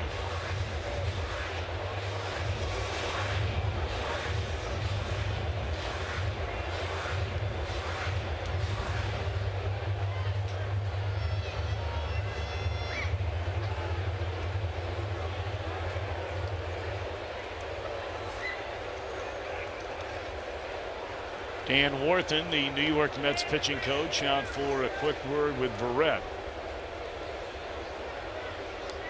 With 1 out in the inning, do the Reds ask Finnegan to bunt? Or, he has 4 hits on the year, do they let him swing away? No sign of a bunt on the first pitch, and he takes it low, ball 1. I think with the way he handles the bat, you've got the lead right here. You're up by 3. If you bunt, you're putting a lot of pressure on Billy Hamilton to try to drive the runners in. So I think they're going to take a shot with Finnegan swinging the bat, maybe dropping one in for a base hit, maybe hit a ball in the gap somewhere. He certainly can do that.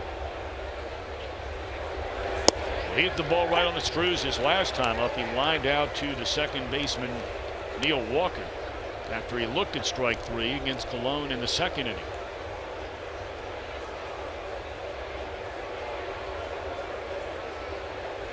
That's still not sure that he's not going to bunt after taking a strike. There's 1, and there's 2. So they take a shot, doesn't work out.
Friday, see your Reds take on the Brewers for as low as $12. Plus, don't miss a post-game fireworks show featuring a Star Wars soundtrack. For tickets, call 513-381-REDS or visit reds.com.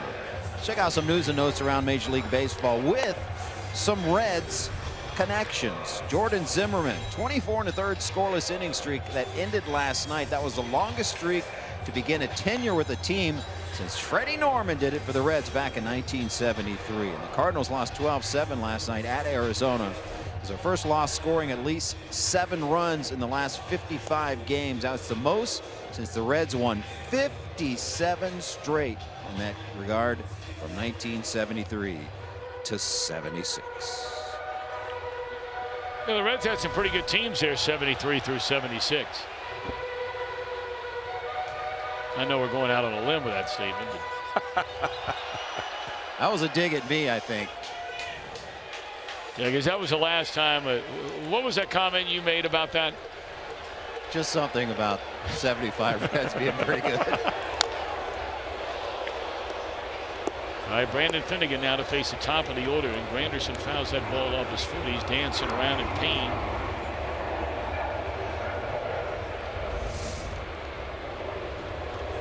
I got him off the back knee. That's nearly impossible to do. You've got to hit the ball very late, meaning right out of the catcher's mitt, and pounded it straight down into his knee. You almost never see that. Last time up, if you remember the way that Finnegan went after Granderson, he threw him breaking ball after breaking ball and struck him out looking. There's a curveball or the slurve. Well, Granderson has had a Brandon Phillips-like night tonight. Been hit by a pitch, fouled that ball off his back left knee.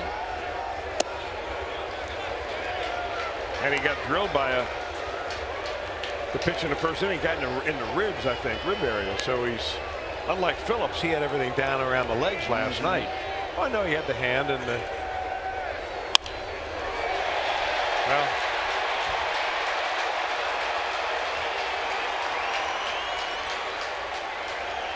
that's the first hit for the Mets since their only other hit in the game against Finnegan. That was a single by Conforto to lead off the second. You know, it is really very odd. You look at this tonight. Normally, your chances are so dramatically increased of scoring a run when you put the leadoff man aboard in an inning.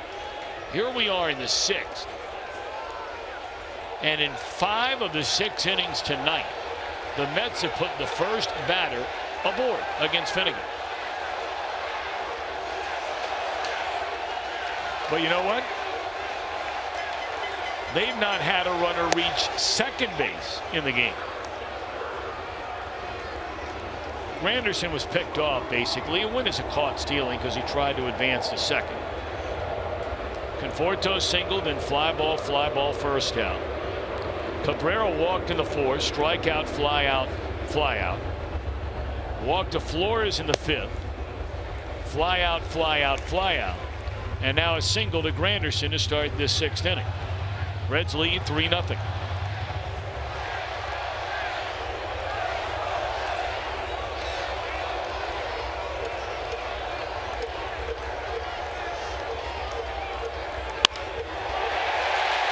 And now all of a sudden some noise. Granderson and Cabrera. Consecutive singles to open the inning, and here comes David Wright. Well, Cabrera really looks good at the plate. yes, he does. 2-time All-Star Cabrera won the Silver Slugger for shortstops in the American League in 2011.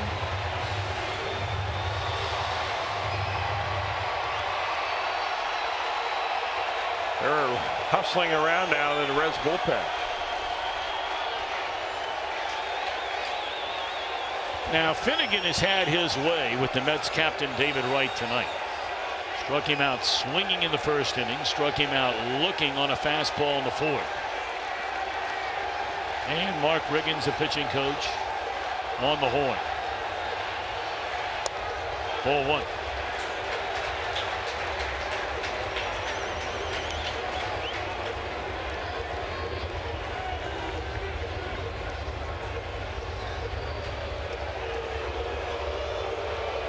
nobody appears to be in a great hurry to start getting loose out there. And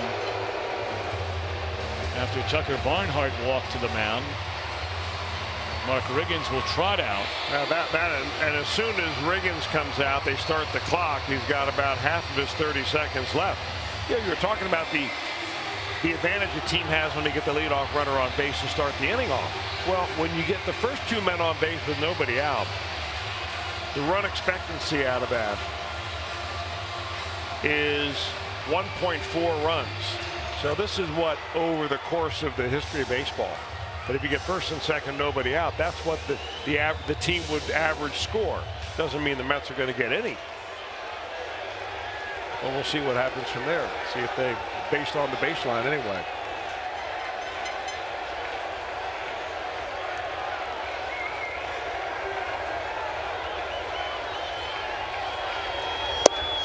Came right back with a fastball at 93 knee high for a strike. Of course, the other way you look at it is what is the percentage chance of them scoring a run?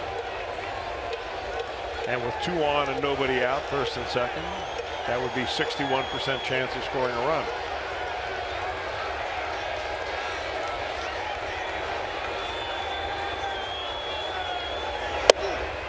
That's a pretty good pitch right there. Don't know where that missed. You know what? It looks like Finnegan has another gear that he can go to. And that's the other thing that you look for in a starting pitcher. I mean, everybody can cruise by. You're going to have games in which everything's working for you. But when you get in a little bit of a trouble, can you rear back and add just a little bit to it?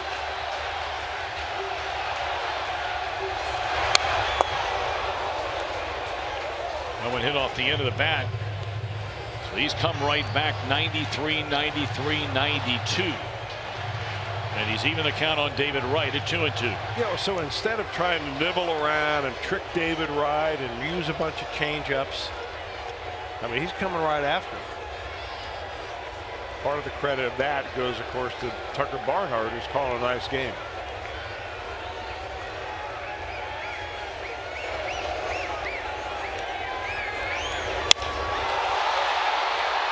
Looked like he threw him a changeup there. Catch is made. Here comes a throw in a second. That is a very, very good decision by Billy Hamilton. Keeping the double play in order. Granderson runs well enough, and that ball hit deeply enough where, you know, your chances of throwing a guy out at third are slim and none.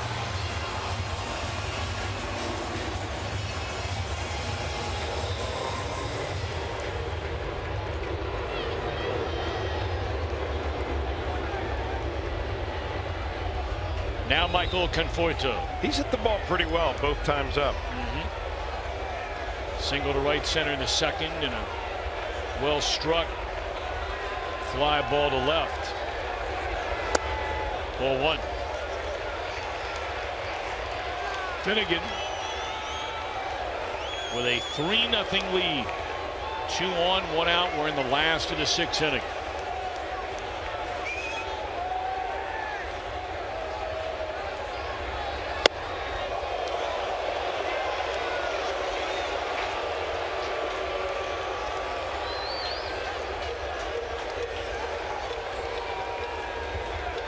The switch hitter Neil Walker on deck.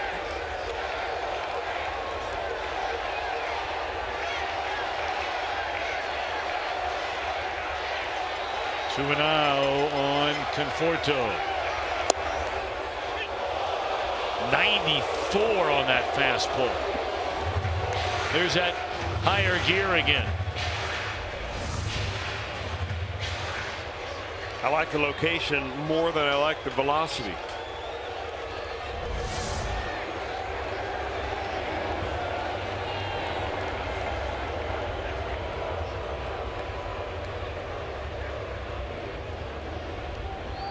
Granderson started the inning with a hit.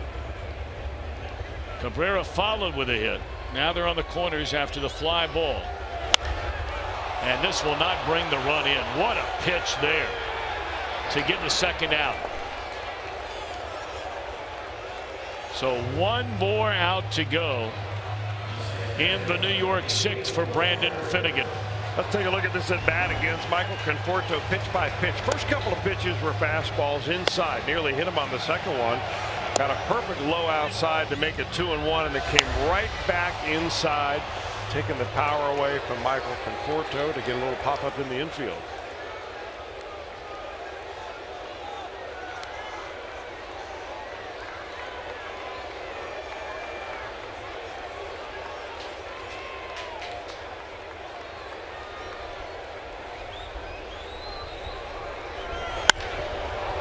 Tardy on a fastball is Walker for strike one.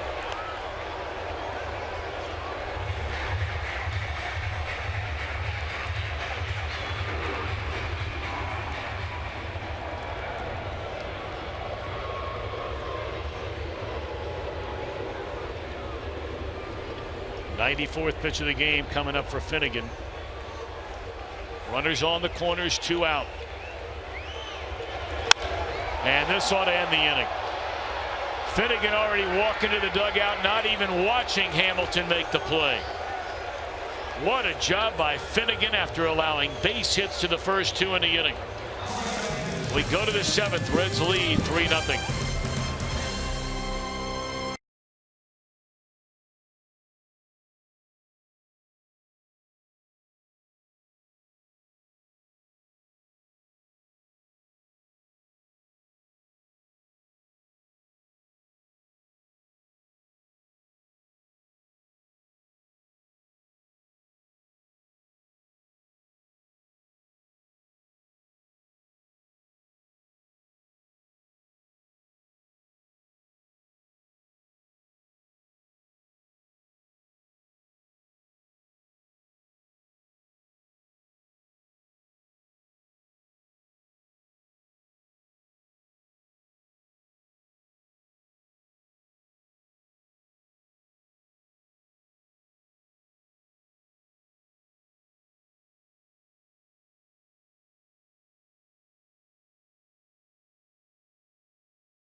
Summary, Reds leading 1-0 in the 4th inning. Ivan De Jesus Jr. a laser to left center, his first of the year. Brandon Finnegan has been mighty impressive yet again. You're not kidding about that. I mean, he's got all the pitches going. Hasn't been an easy night for him because he, as you mentioned, has had the leadoff runner on 5 of the 6 innings. And a little deep behind you doesn't hurt. Well, D is always going to be there when you got Billy Hamilton in center field. But when he came after the Mets in that last inning after having the first 2 reach base and didn't fool around with a lot of breaking stuff and off-speed stuff, just went to Powder River. Gotta really like that. In fact, like it so much that Keith Hernandez, the color analyst and longtime great major league player, came in and said, boy, he came in between innings, says announcers sometimes do, not very often. And he said, your boy's not afraid, is he? No, he is not.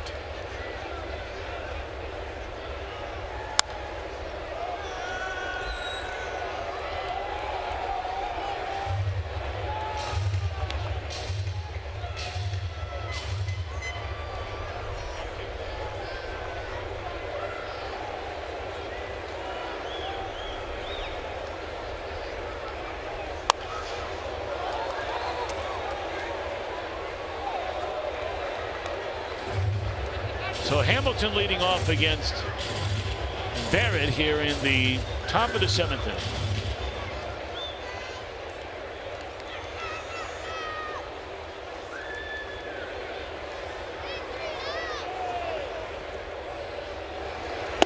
I want to send out early best wishes. Real good friend, very, very close friend, and recently elected mayor of the village of Terrace Park, Ohio. There's a fly ball into left field. And you know Topper Tepe, Tom Tepe, Esquire. He's getting ready to undergo some knee surgery. And so I want to wish him the very best in that coming up this week. Well, certainly good luck to him on that, on his rehab. And I hope whatever you're trying to get approved in the city by mentioning his name on TV gets approved. Well, one never knows. It's always nice to also be aware of a few skeletons in the old closet. You do a little add-on over there, maybe change the fence line? No. He's just my man. I want to make sure he's all right. Move the sidewalk slightly. He has done a great job so far. But we're all watching closely.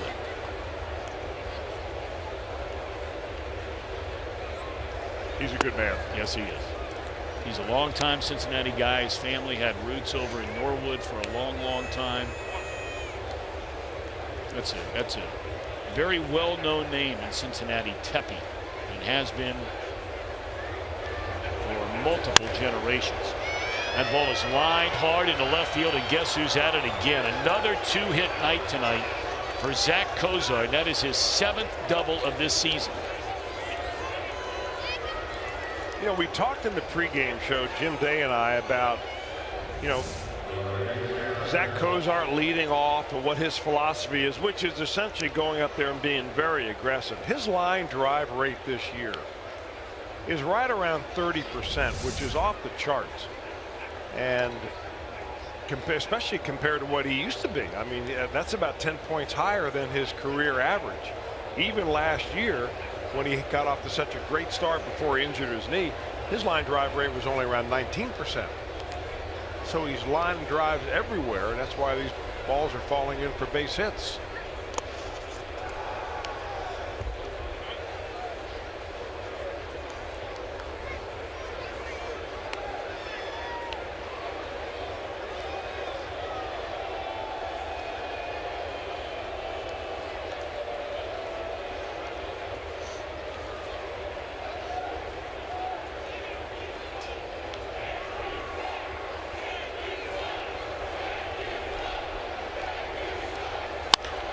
In the air off the end of the bat, and coming in hard to get it is Lagares for the second down of the inning.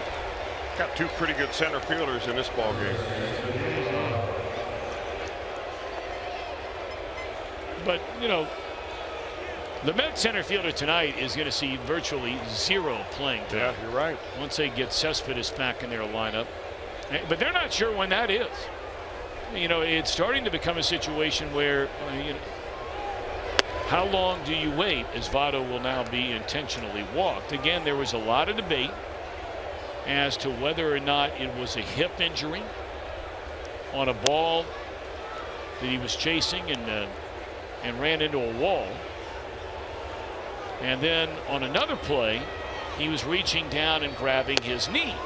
And so, you know, the Mets, like many other teams, they're really guarding, and in every sport, mind you, really guarding what, you know, injuries are to players, and feeling like, you know, we don't have to tell anybody.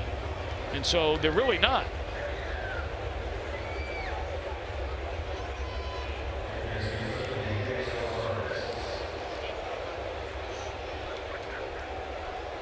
A 2 away in the inning. And a chance for Suarez. He has ended an inning in each of his 3 trips to the plate tonight. The first, the third, and the 5th. All with fly balls.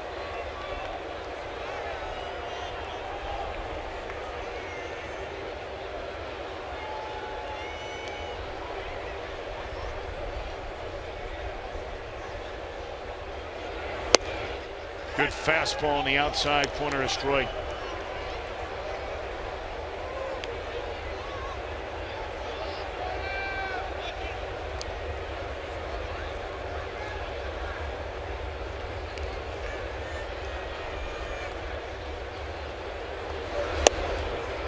Now came back with a breaking ball to get ahead 0-2. Votto tonight on base twice. He is 0 for 1 officially, but has a sac fly RBI. And now the 0-2 coming on a Eugenio Suarez. And that is strike 3 called to end the inning. His Verrett's pretty good. He's not bad.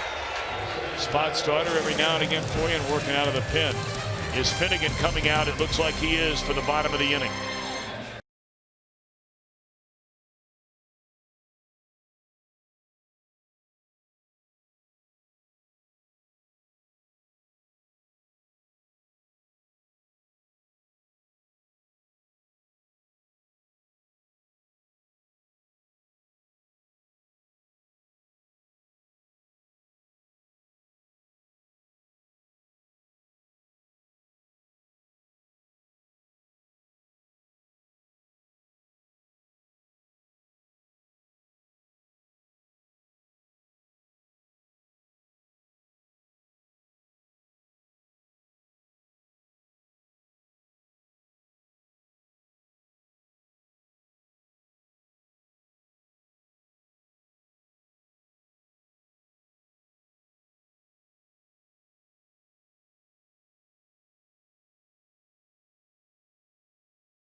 Finnegan.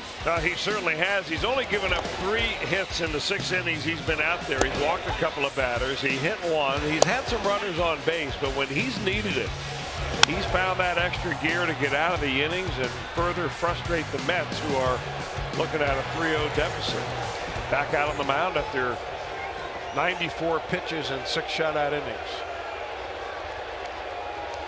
He went 6 2/3 innings in his longest outing so far this year. That was the no-hit attempt, or the no-hit game for 6+ in Wrigley.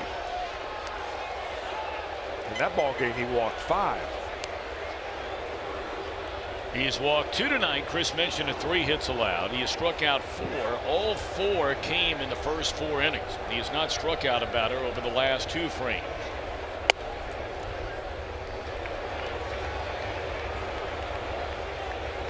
You know, you said it all the way back his first or second start of the year. The more you watch him, as you accurately pointed out, there is a toughness you like about him out there on that mound. And you pointed out the comments a moment ago between innings when Keith Hernandez, former major league great, came in, and look, he noticed it right away, saying this guy's clearly not afraid.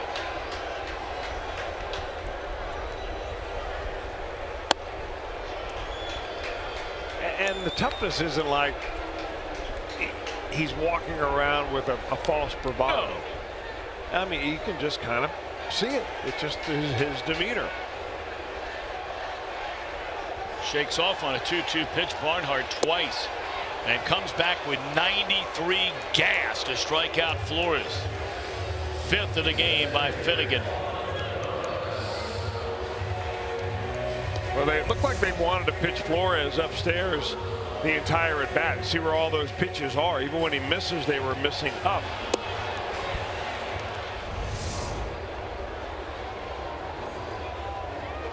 Here's the old scouting by body type.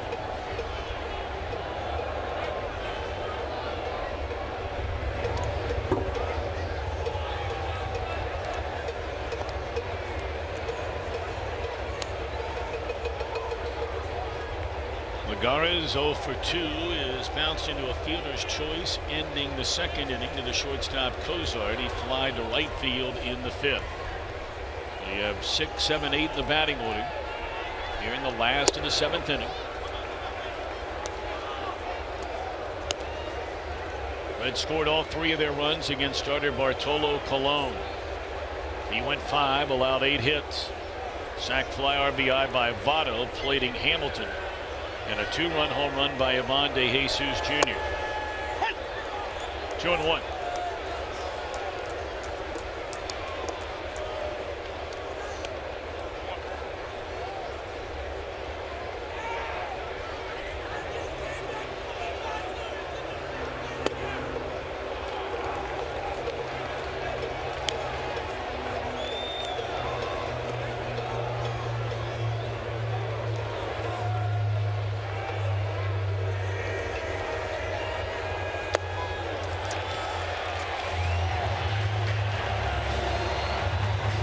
Lagares walks. He is 2 for 26 on the year.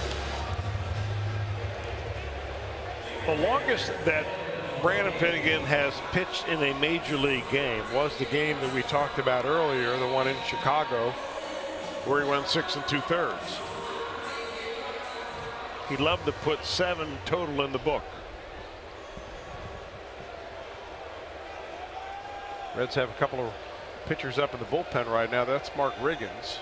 Right-hander Coffin, left-hander Cingrani.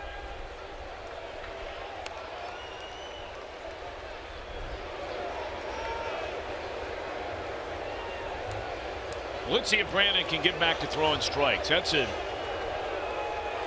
I'm not going to say it's a costly walk. You've got a 3-run lead. But when it's followed with a base hit into right center field, now you're bringing the tying run to the plate. Now they have Lucas Duda standing in the on-deck circle. He is a left-handed batter.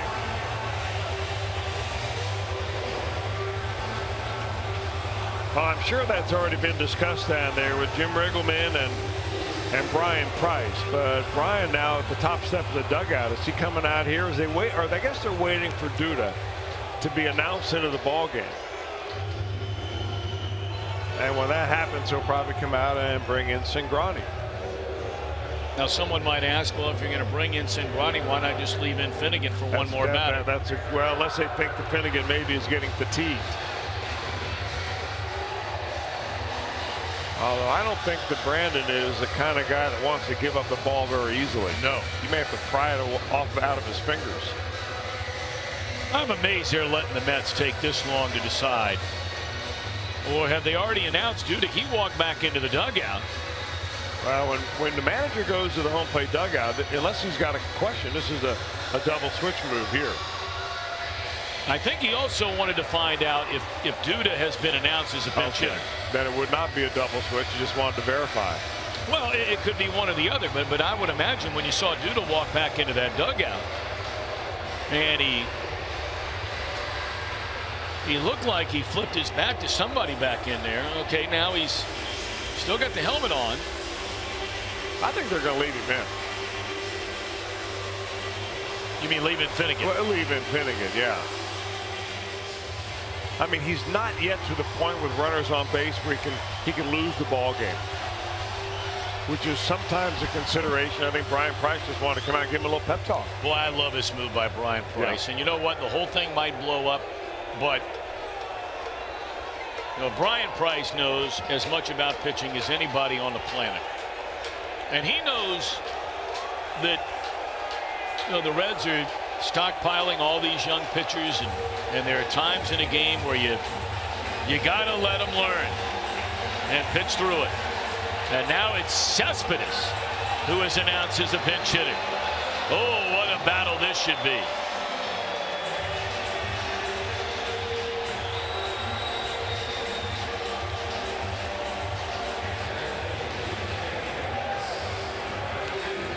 Cespedes, of course, one of the great sluggers in the game.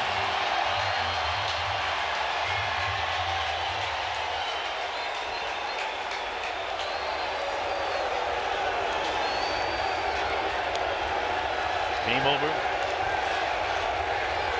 Last year in a trade at the trade deadline from Detroit. Hit 35 home runs last year. And he was red hot before he got hurt a little less than a week ago. Lined into left field. And it's off the wall. 1 run will score. Cespedes a pinch hit single to make it a 3-1 ball game. Oh, they're going to call that a home run. Oh my gosh. It hit on the yellow or the orange line out there. That's a home run. Is called by the home plate umpire. And with 1 pitch and 1 swing in the bat, it's a brand new game. Can you believe that?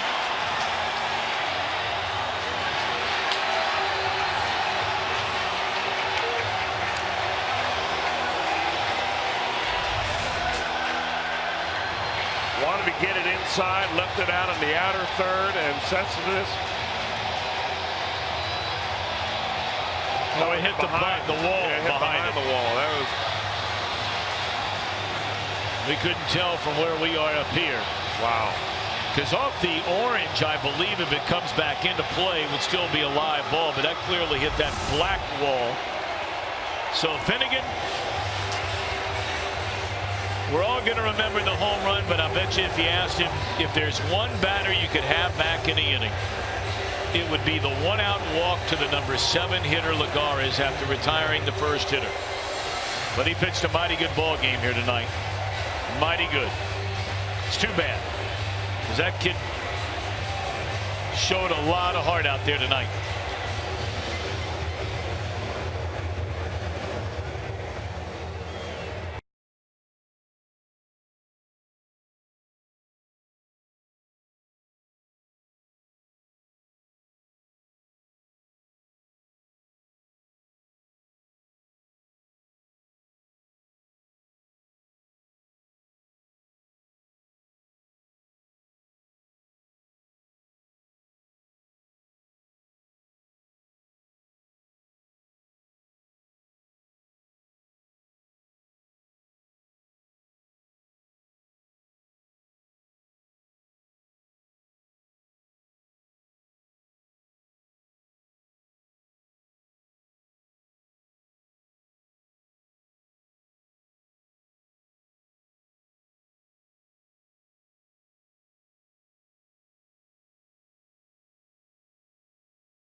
Might blow up, but Chris, I think you and I both agree that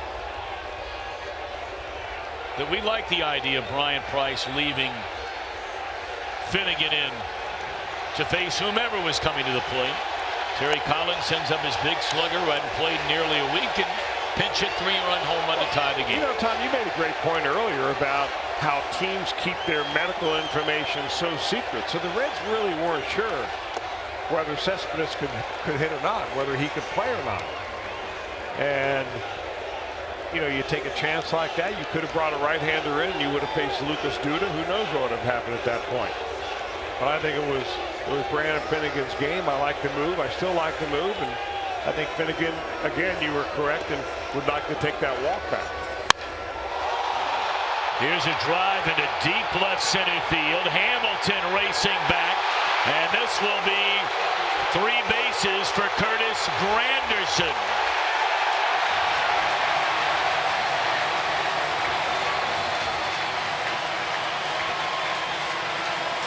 Boy, when the gate opens to this Reds bullpen, you're having a hard time finding outs. I'll tell you, first pitch breaking ball by Cingrani, and Granderson just stays right back. No stride swing, and nearly hit this ball out of the ballpark. And within the course of 2 swings, 2 pitches. The Mets are one swing away from coming from 3-0 down to a 1-run lead. And Cabrera has hit the ball very hard twice. Once a liner at third. He walked in the fourth, single to left in the sixth. Finnegan cannot win it. He cannot lose it. In 6 1/3, 5 hits, 3 runs earned.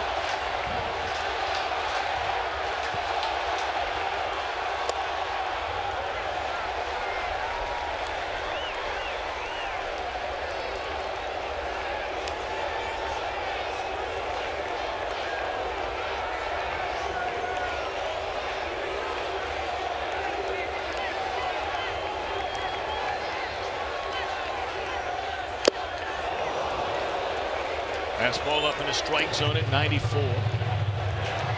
1-2 on Cabrera.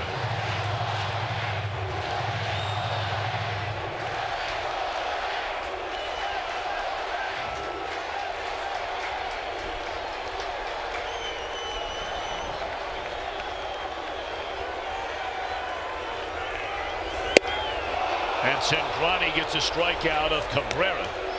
The infield backs up 2 away in the inning. 1 more out to go. Does Brian Price make a pitching change here? Or just stay with the left-hander against David Wright? Yeah, this is the best velocity we've seen Tony Cingrani have in quite a while. That last pitch, 95. That is classic Cingrani.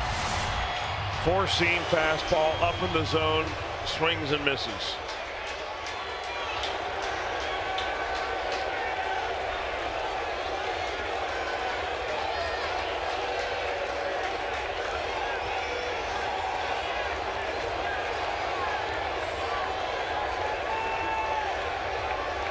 Alrighty, Cingrani trying to put away David Wright. Delivers a strike at 94.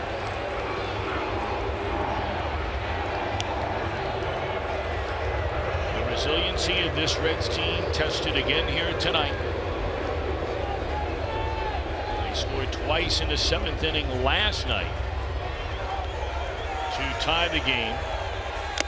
And the 7th inning is another charm for the Mets, as it was last night here tonight. They got the 2-run home run by Walker to break the 3-3 tie, winning 5-3 in a series opener. They get a pinch hit 3-run home run by Cespedes and have the go-ahead run at third. 4-3 New York.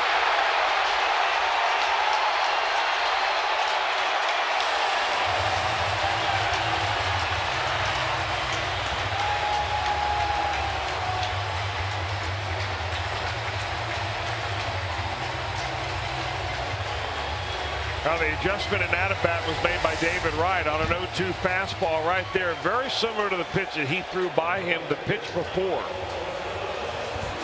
Well, that time Wright was ready for it, got jammed a little bit, but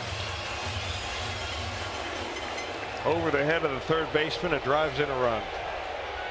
That's one of those where I would imagine, Chris, he was trying to go higher than where that pitch actually wound up. And now they have Wright picked off. Man, oh man, oh man. Cingrani faces 3 batters, allows a triple and the go-ahead single. A 4-run New York 7th. But Reds have 2 more cracks at him, down by a run.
very, very much. Hope everything is well back on the home front.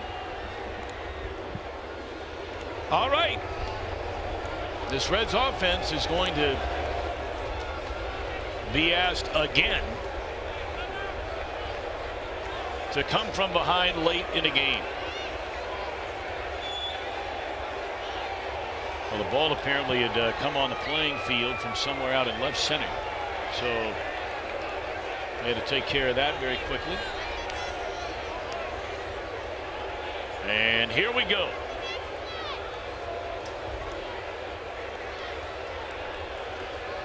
Reds go to their, or the Mets go to their setup man, and he's a mighty good one.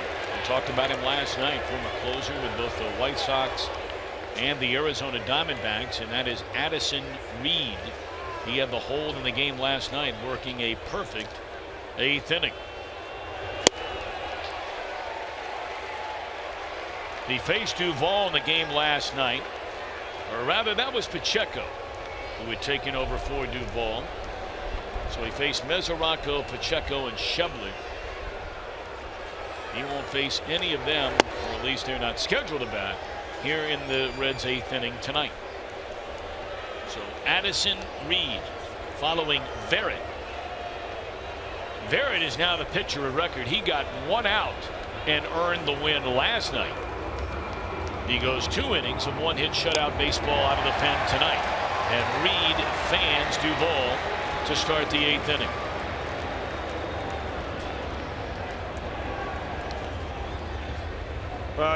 You know, when you talk about Mets, you talk, obviously the first thing comes to your mind is their rotation. They're young, very talented, hard throwing rotation that Terry Collins has to call on. But another strength of their ball club is this bullpen. Late in the ball game, they are very good. Even though their closer Familia hasn't really gotten his act together, you saw glimpses last night of what he could do. He went through a 1-2-3 ninth, and Addison Reed, an excellent backup plan if that doesn't work out. And bobbled, and able to reach base safely is Barnhart after the bobble down there by Flores. Flores makes a great play to knock it down. It was hit very hard by Tucker, and then he reached into his glove and dropped the ball.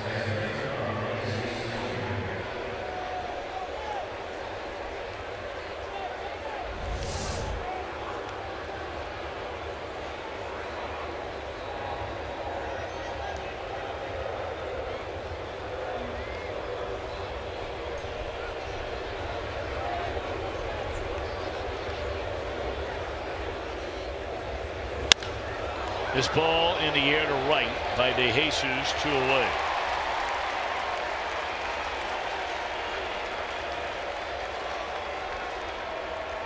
Well, if you can't watch the Reds games on television, you can now stream Reds games live on your mobile device. Just go to your app store, download the free Fox Sports Go app, and bring the Reds wherever you go.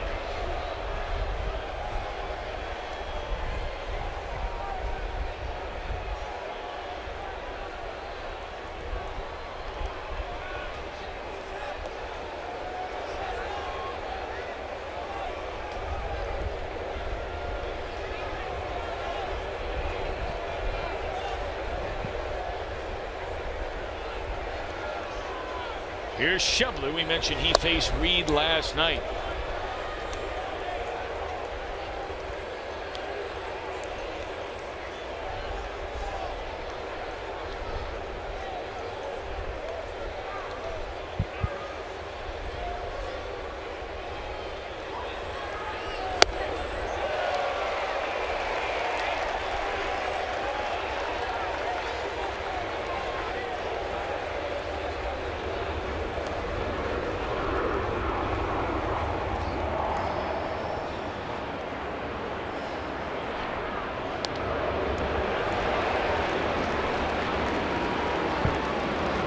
Now on Schebler.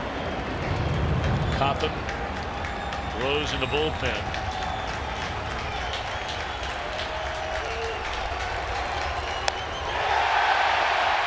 The Mets will bat in the bottom of the 8th after a scoreless frame from Addison Reed.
tomorrow, Reds wrap up this 3-game series against the Mets. Reds Live gets underway with Brian Giesenslaw, Jeff Pecoro, Jim Day, and Chris Welsh at 6:30.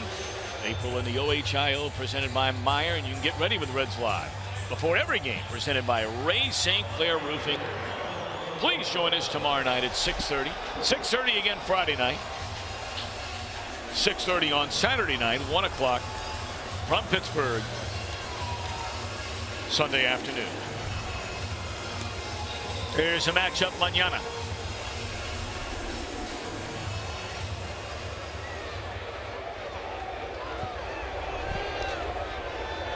Matt Harvey, one of the highly touted young fireballers in this Mets rotation, and John Moscott is getting his feet on the ground after starting the year on the disabled list. So Cotham takes over for Cingrani, who lasts 2/3 of an inning, allows 2 hits, gets a strikeout, but allows a go-ahead run. He came in with the bases empty and 1 out. Allowed the triple off the left center field wall to the left-handed batting Granderson. Got a huge strikeout with a runner at third and 1 out against Cabrera. But then David Wright lofted one over the third baseman's head into left field to drive in the go-ahead run.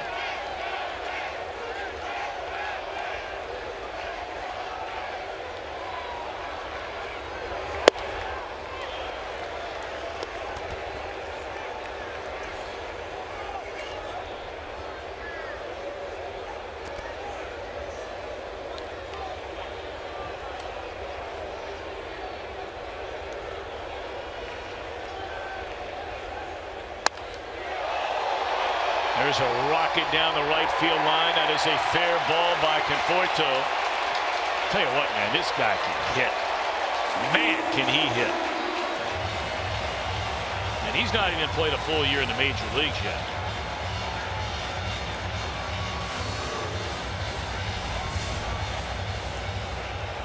And he sprays it all over the place, too. That's just a good, solid swing. Really, the type of approach, and he doesn't have a whole lot to go wrong. Very small stride, keeps his hands back nice. The amount of time that he came up in the second half of the year for the Mets last year, he had 174 at bats and laced out 23 extra base hits.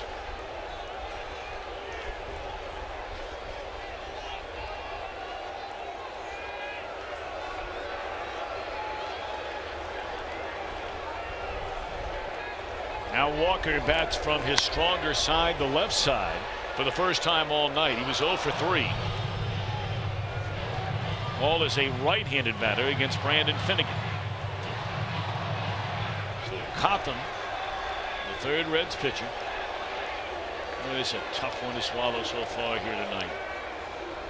Brandon Finnegan struck out the first batter in the 7th inning with a 3-0 lead, then walked Lagares with 1 out. The number 8 hitter Plawecki dropped a single into right center field. Ryan Price came to the mound. We weren't sure if he was taking him out, leaving him in. He gave the youngster a chance to stay in the game. And Cespedes comes off the bench, his first at bat in nearly a week, and hits a line drive to left field, which barely cleared the top of the wall. Pinch hit, 3-run home. That was all for Finnegan.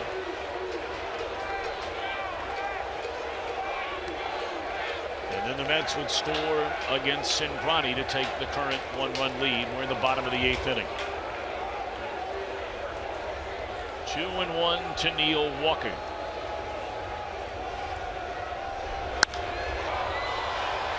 Beat him with a fastball to even the count.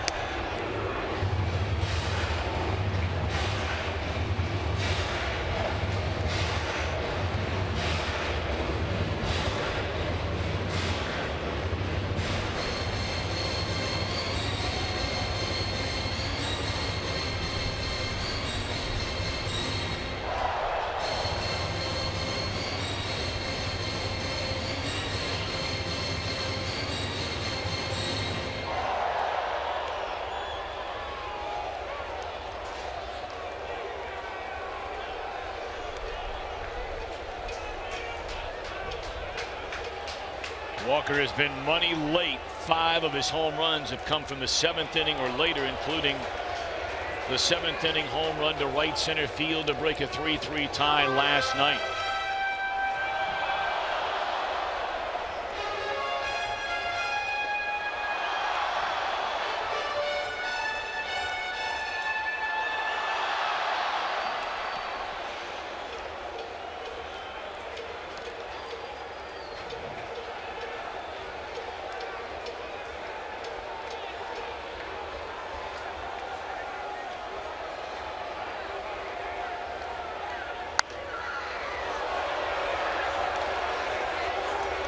Still 3-2 on Walker.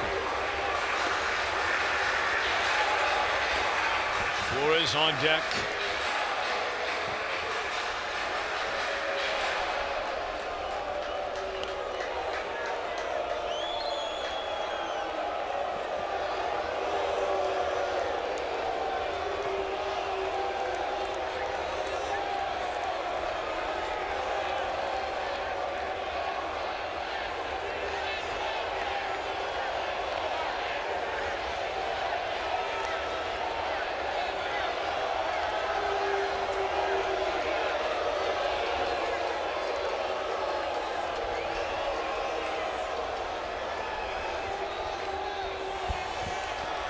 Two on Neil Walker, runner at second base, none out.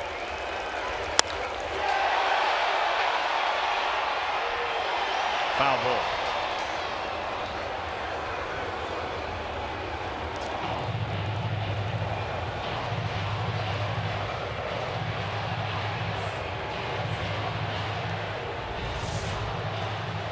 Walker knew it coming out of the batter's box.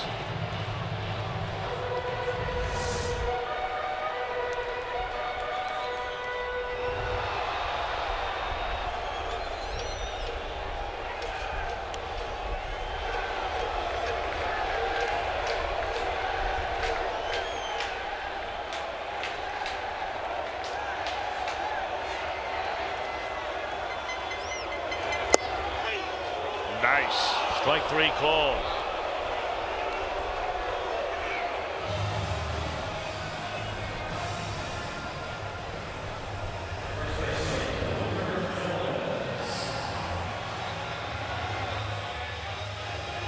Got plenty of the plate. Nice little run on that fastball for Coffin.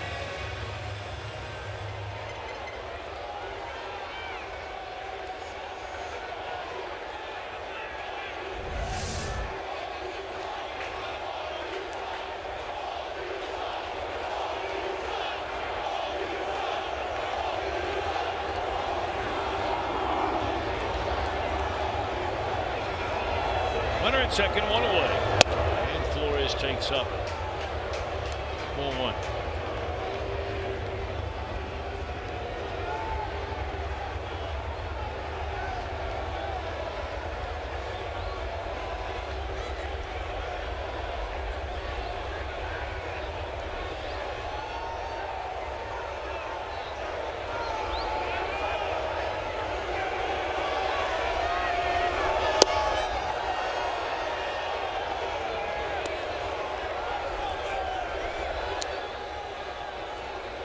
Familia is ready in the New York bullpen. It's a 1-run game. You're looking ahead to the Reds' ninth. They have Hamilton, Cozart, and Tyler Holt. And then Votto would follow if they could get 4 batters up in the inning.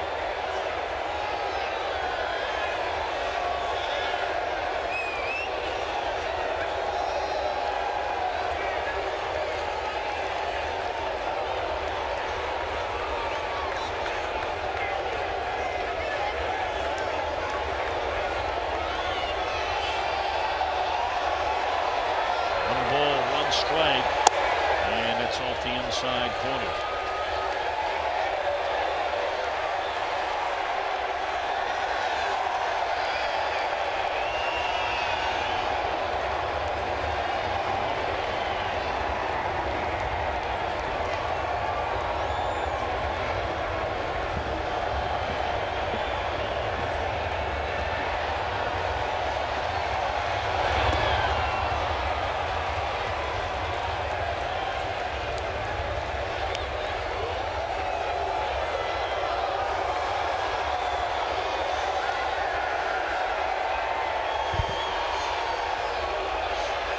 3-1 the count on Flores, who was flying to left, walked, and struck out.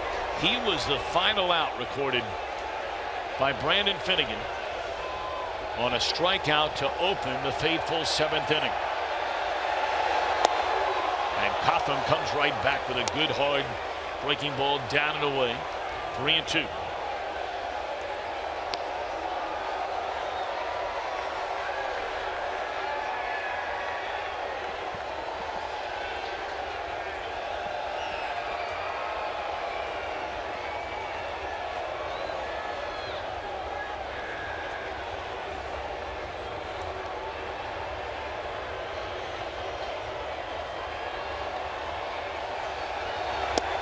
There's strike 3 called. That's good work by Cotham. Fell behind 3-1.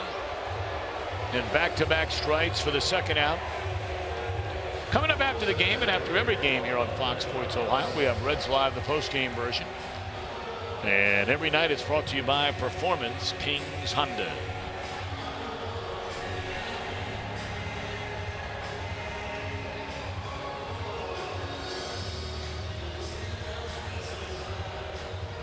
One more out to go. And this was a man that Finnegan walked with 1 out, the number 7 hitter. A single would follow from a number 8 hitter, and then Cespedes, the game tying 3-run home run.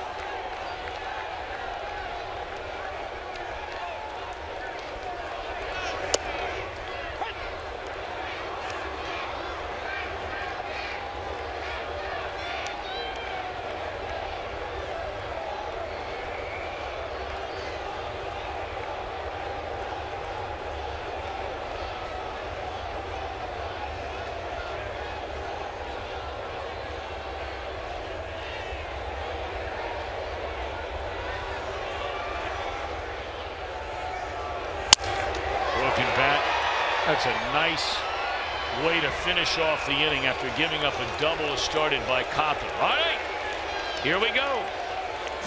Billy Hamilton to lead it off. Votto would be due up 4th. Reds are only down a run.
Play by Billy Hamilton in the 5th inning.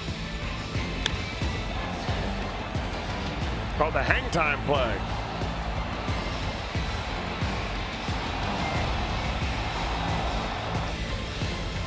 Alrighty, so 4-3 Mets in front. Jeurys Familia is a closer of the Mets. His 6 saves so far this year, 6 most in the major leagues. And he's already pitched. Tonight is the 11th time he's pitched in the first 19 games of the year. He has 55 career saves. If he gets one here tonight, he would tie Randall Kirk Myers. Remember, it was Myers who originally came up as a New York Met before his trade to the Reds, putting together 1/3 of the Nasty Boys. but he has not been super sharp.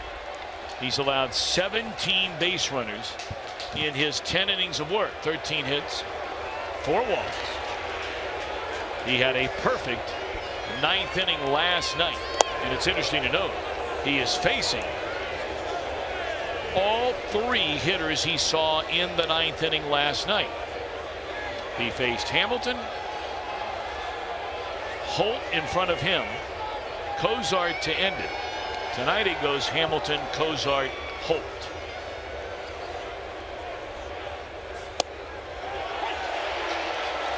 Billy was very unhappy with a strike that was called on him in that at bat last night. He wound up grounding out, but it put him in a tough spot.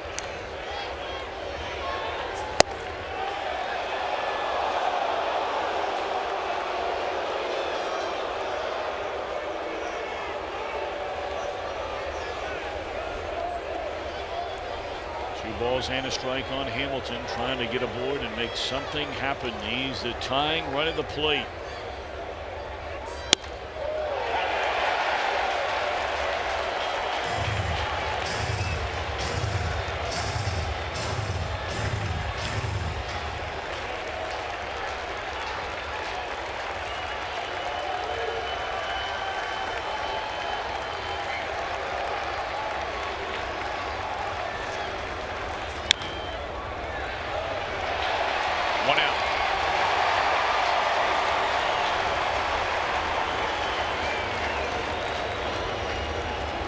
The best Reds hitter all year long has been the man who comes to the plate now, and he has 2 more hits tonight, and that's Cozart.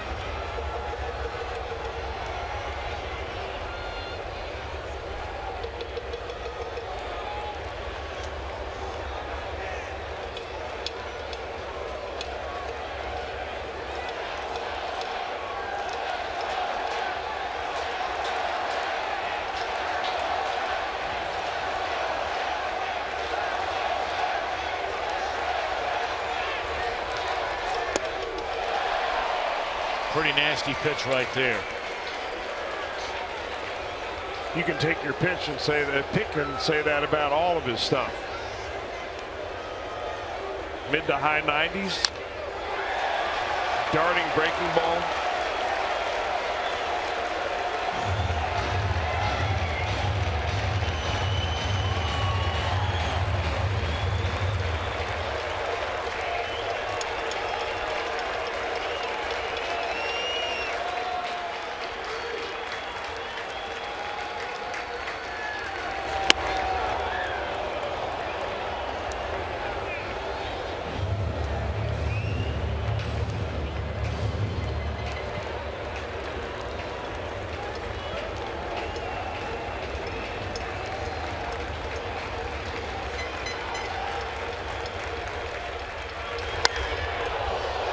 Pulled well foul.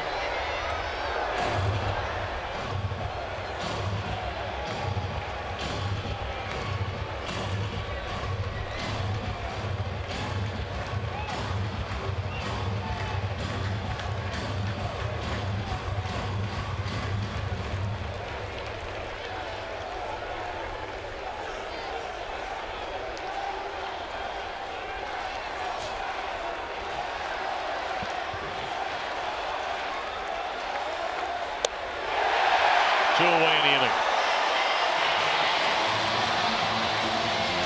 This guy is pretty nasty. I mean, he may have had some struggles early in the year, but at least the first 2 nights he's looked pretty good. Well, the interesting thing for Familia, I mean, he's not going to be worn out yet, but each of the last 2 seasons he's pitched in more than 75 ball games each. When he throws that pitch down and into right-handers, I'm not sure how you get your bat on it.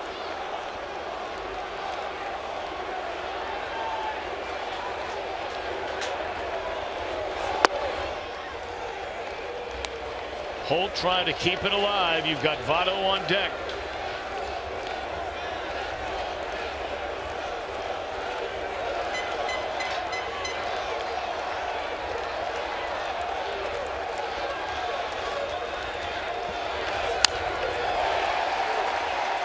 One ball and 1 strike on Holt. He's had a He's had a good game outside of getting picked off, and that was a big situation in the game in the 5th when the Reds had 2 on and only 1 out.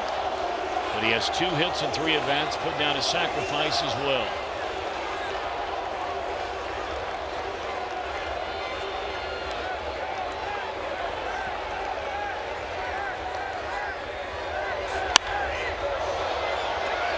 First base line and out of play.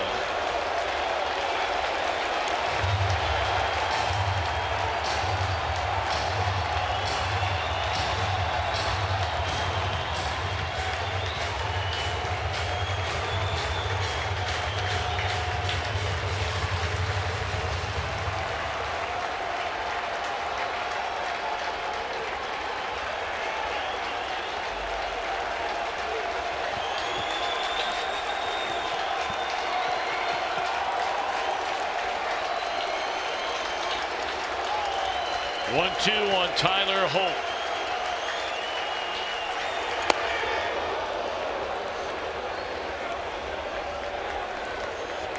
Oh, to give Votto a chance. Just give him a chance. And Holt trying to do just that. Of getting on base.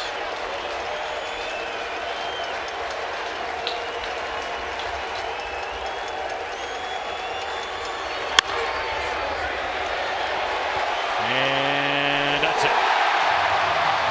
A 1-2-3 night for Familia, his 7th save of the year. A heartbreaking loss. And how many times have we said that already in a season that's 3 weeks and a day long? Reds led 3-0 in the bottom of the 7th. The Mets score 4 and win it by a run. Back in a moment.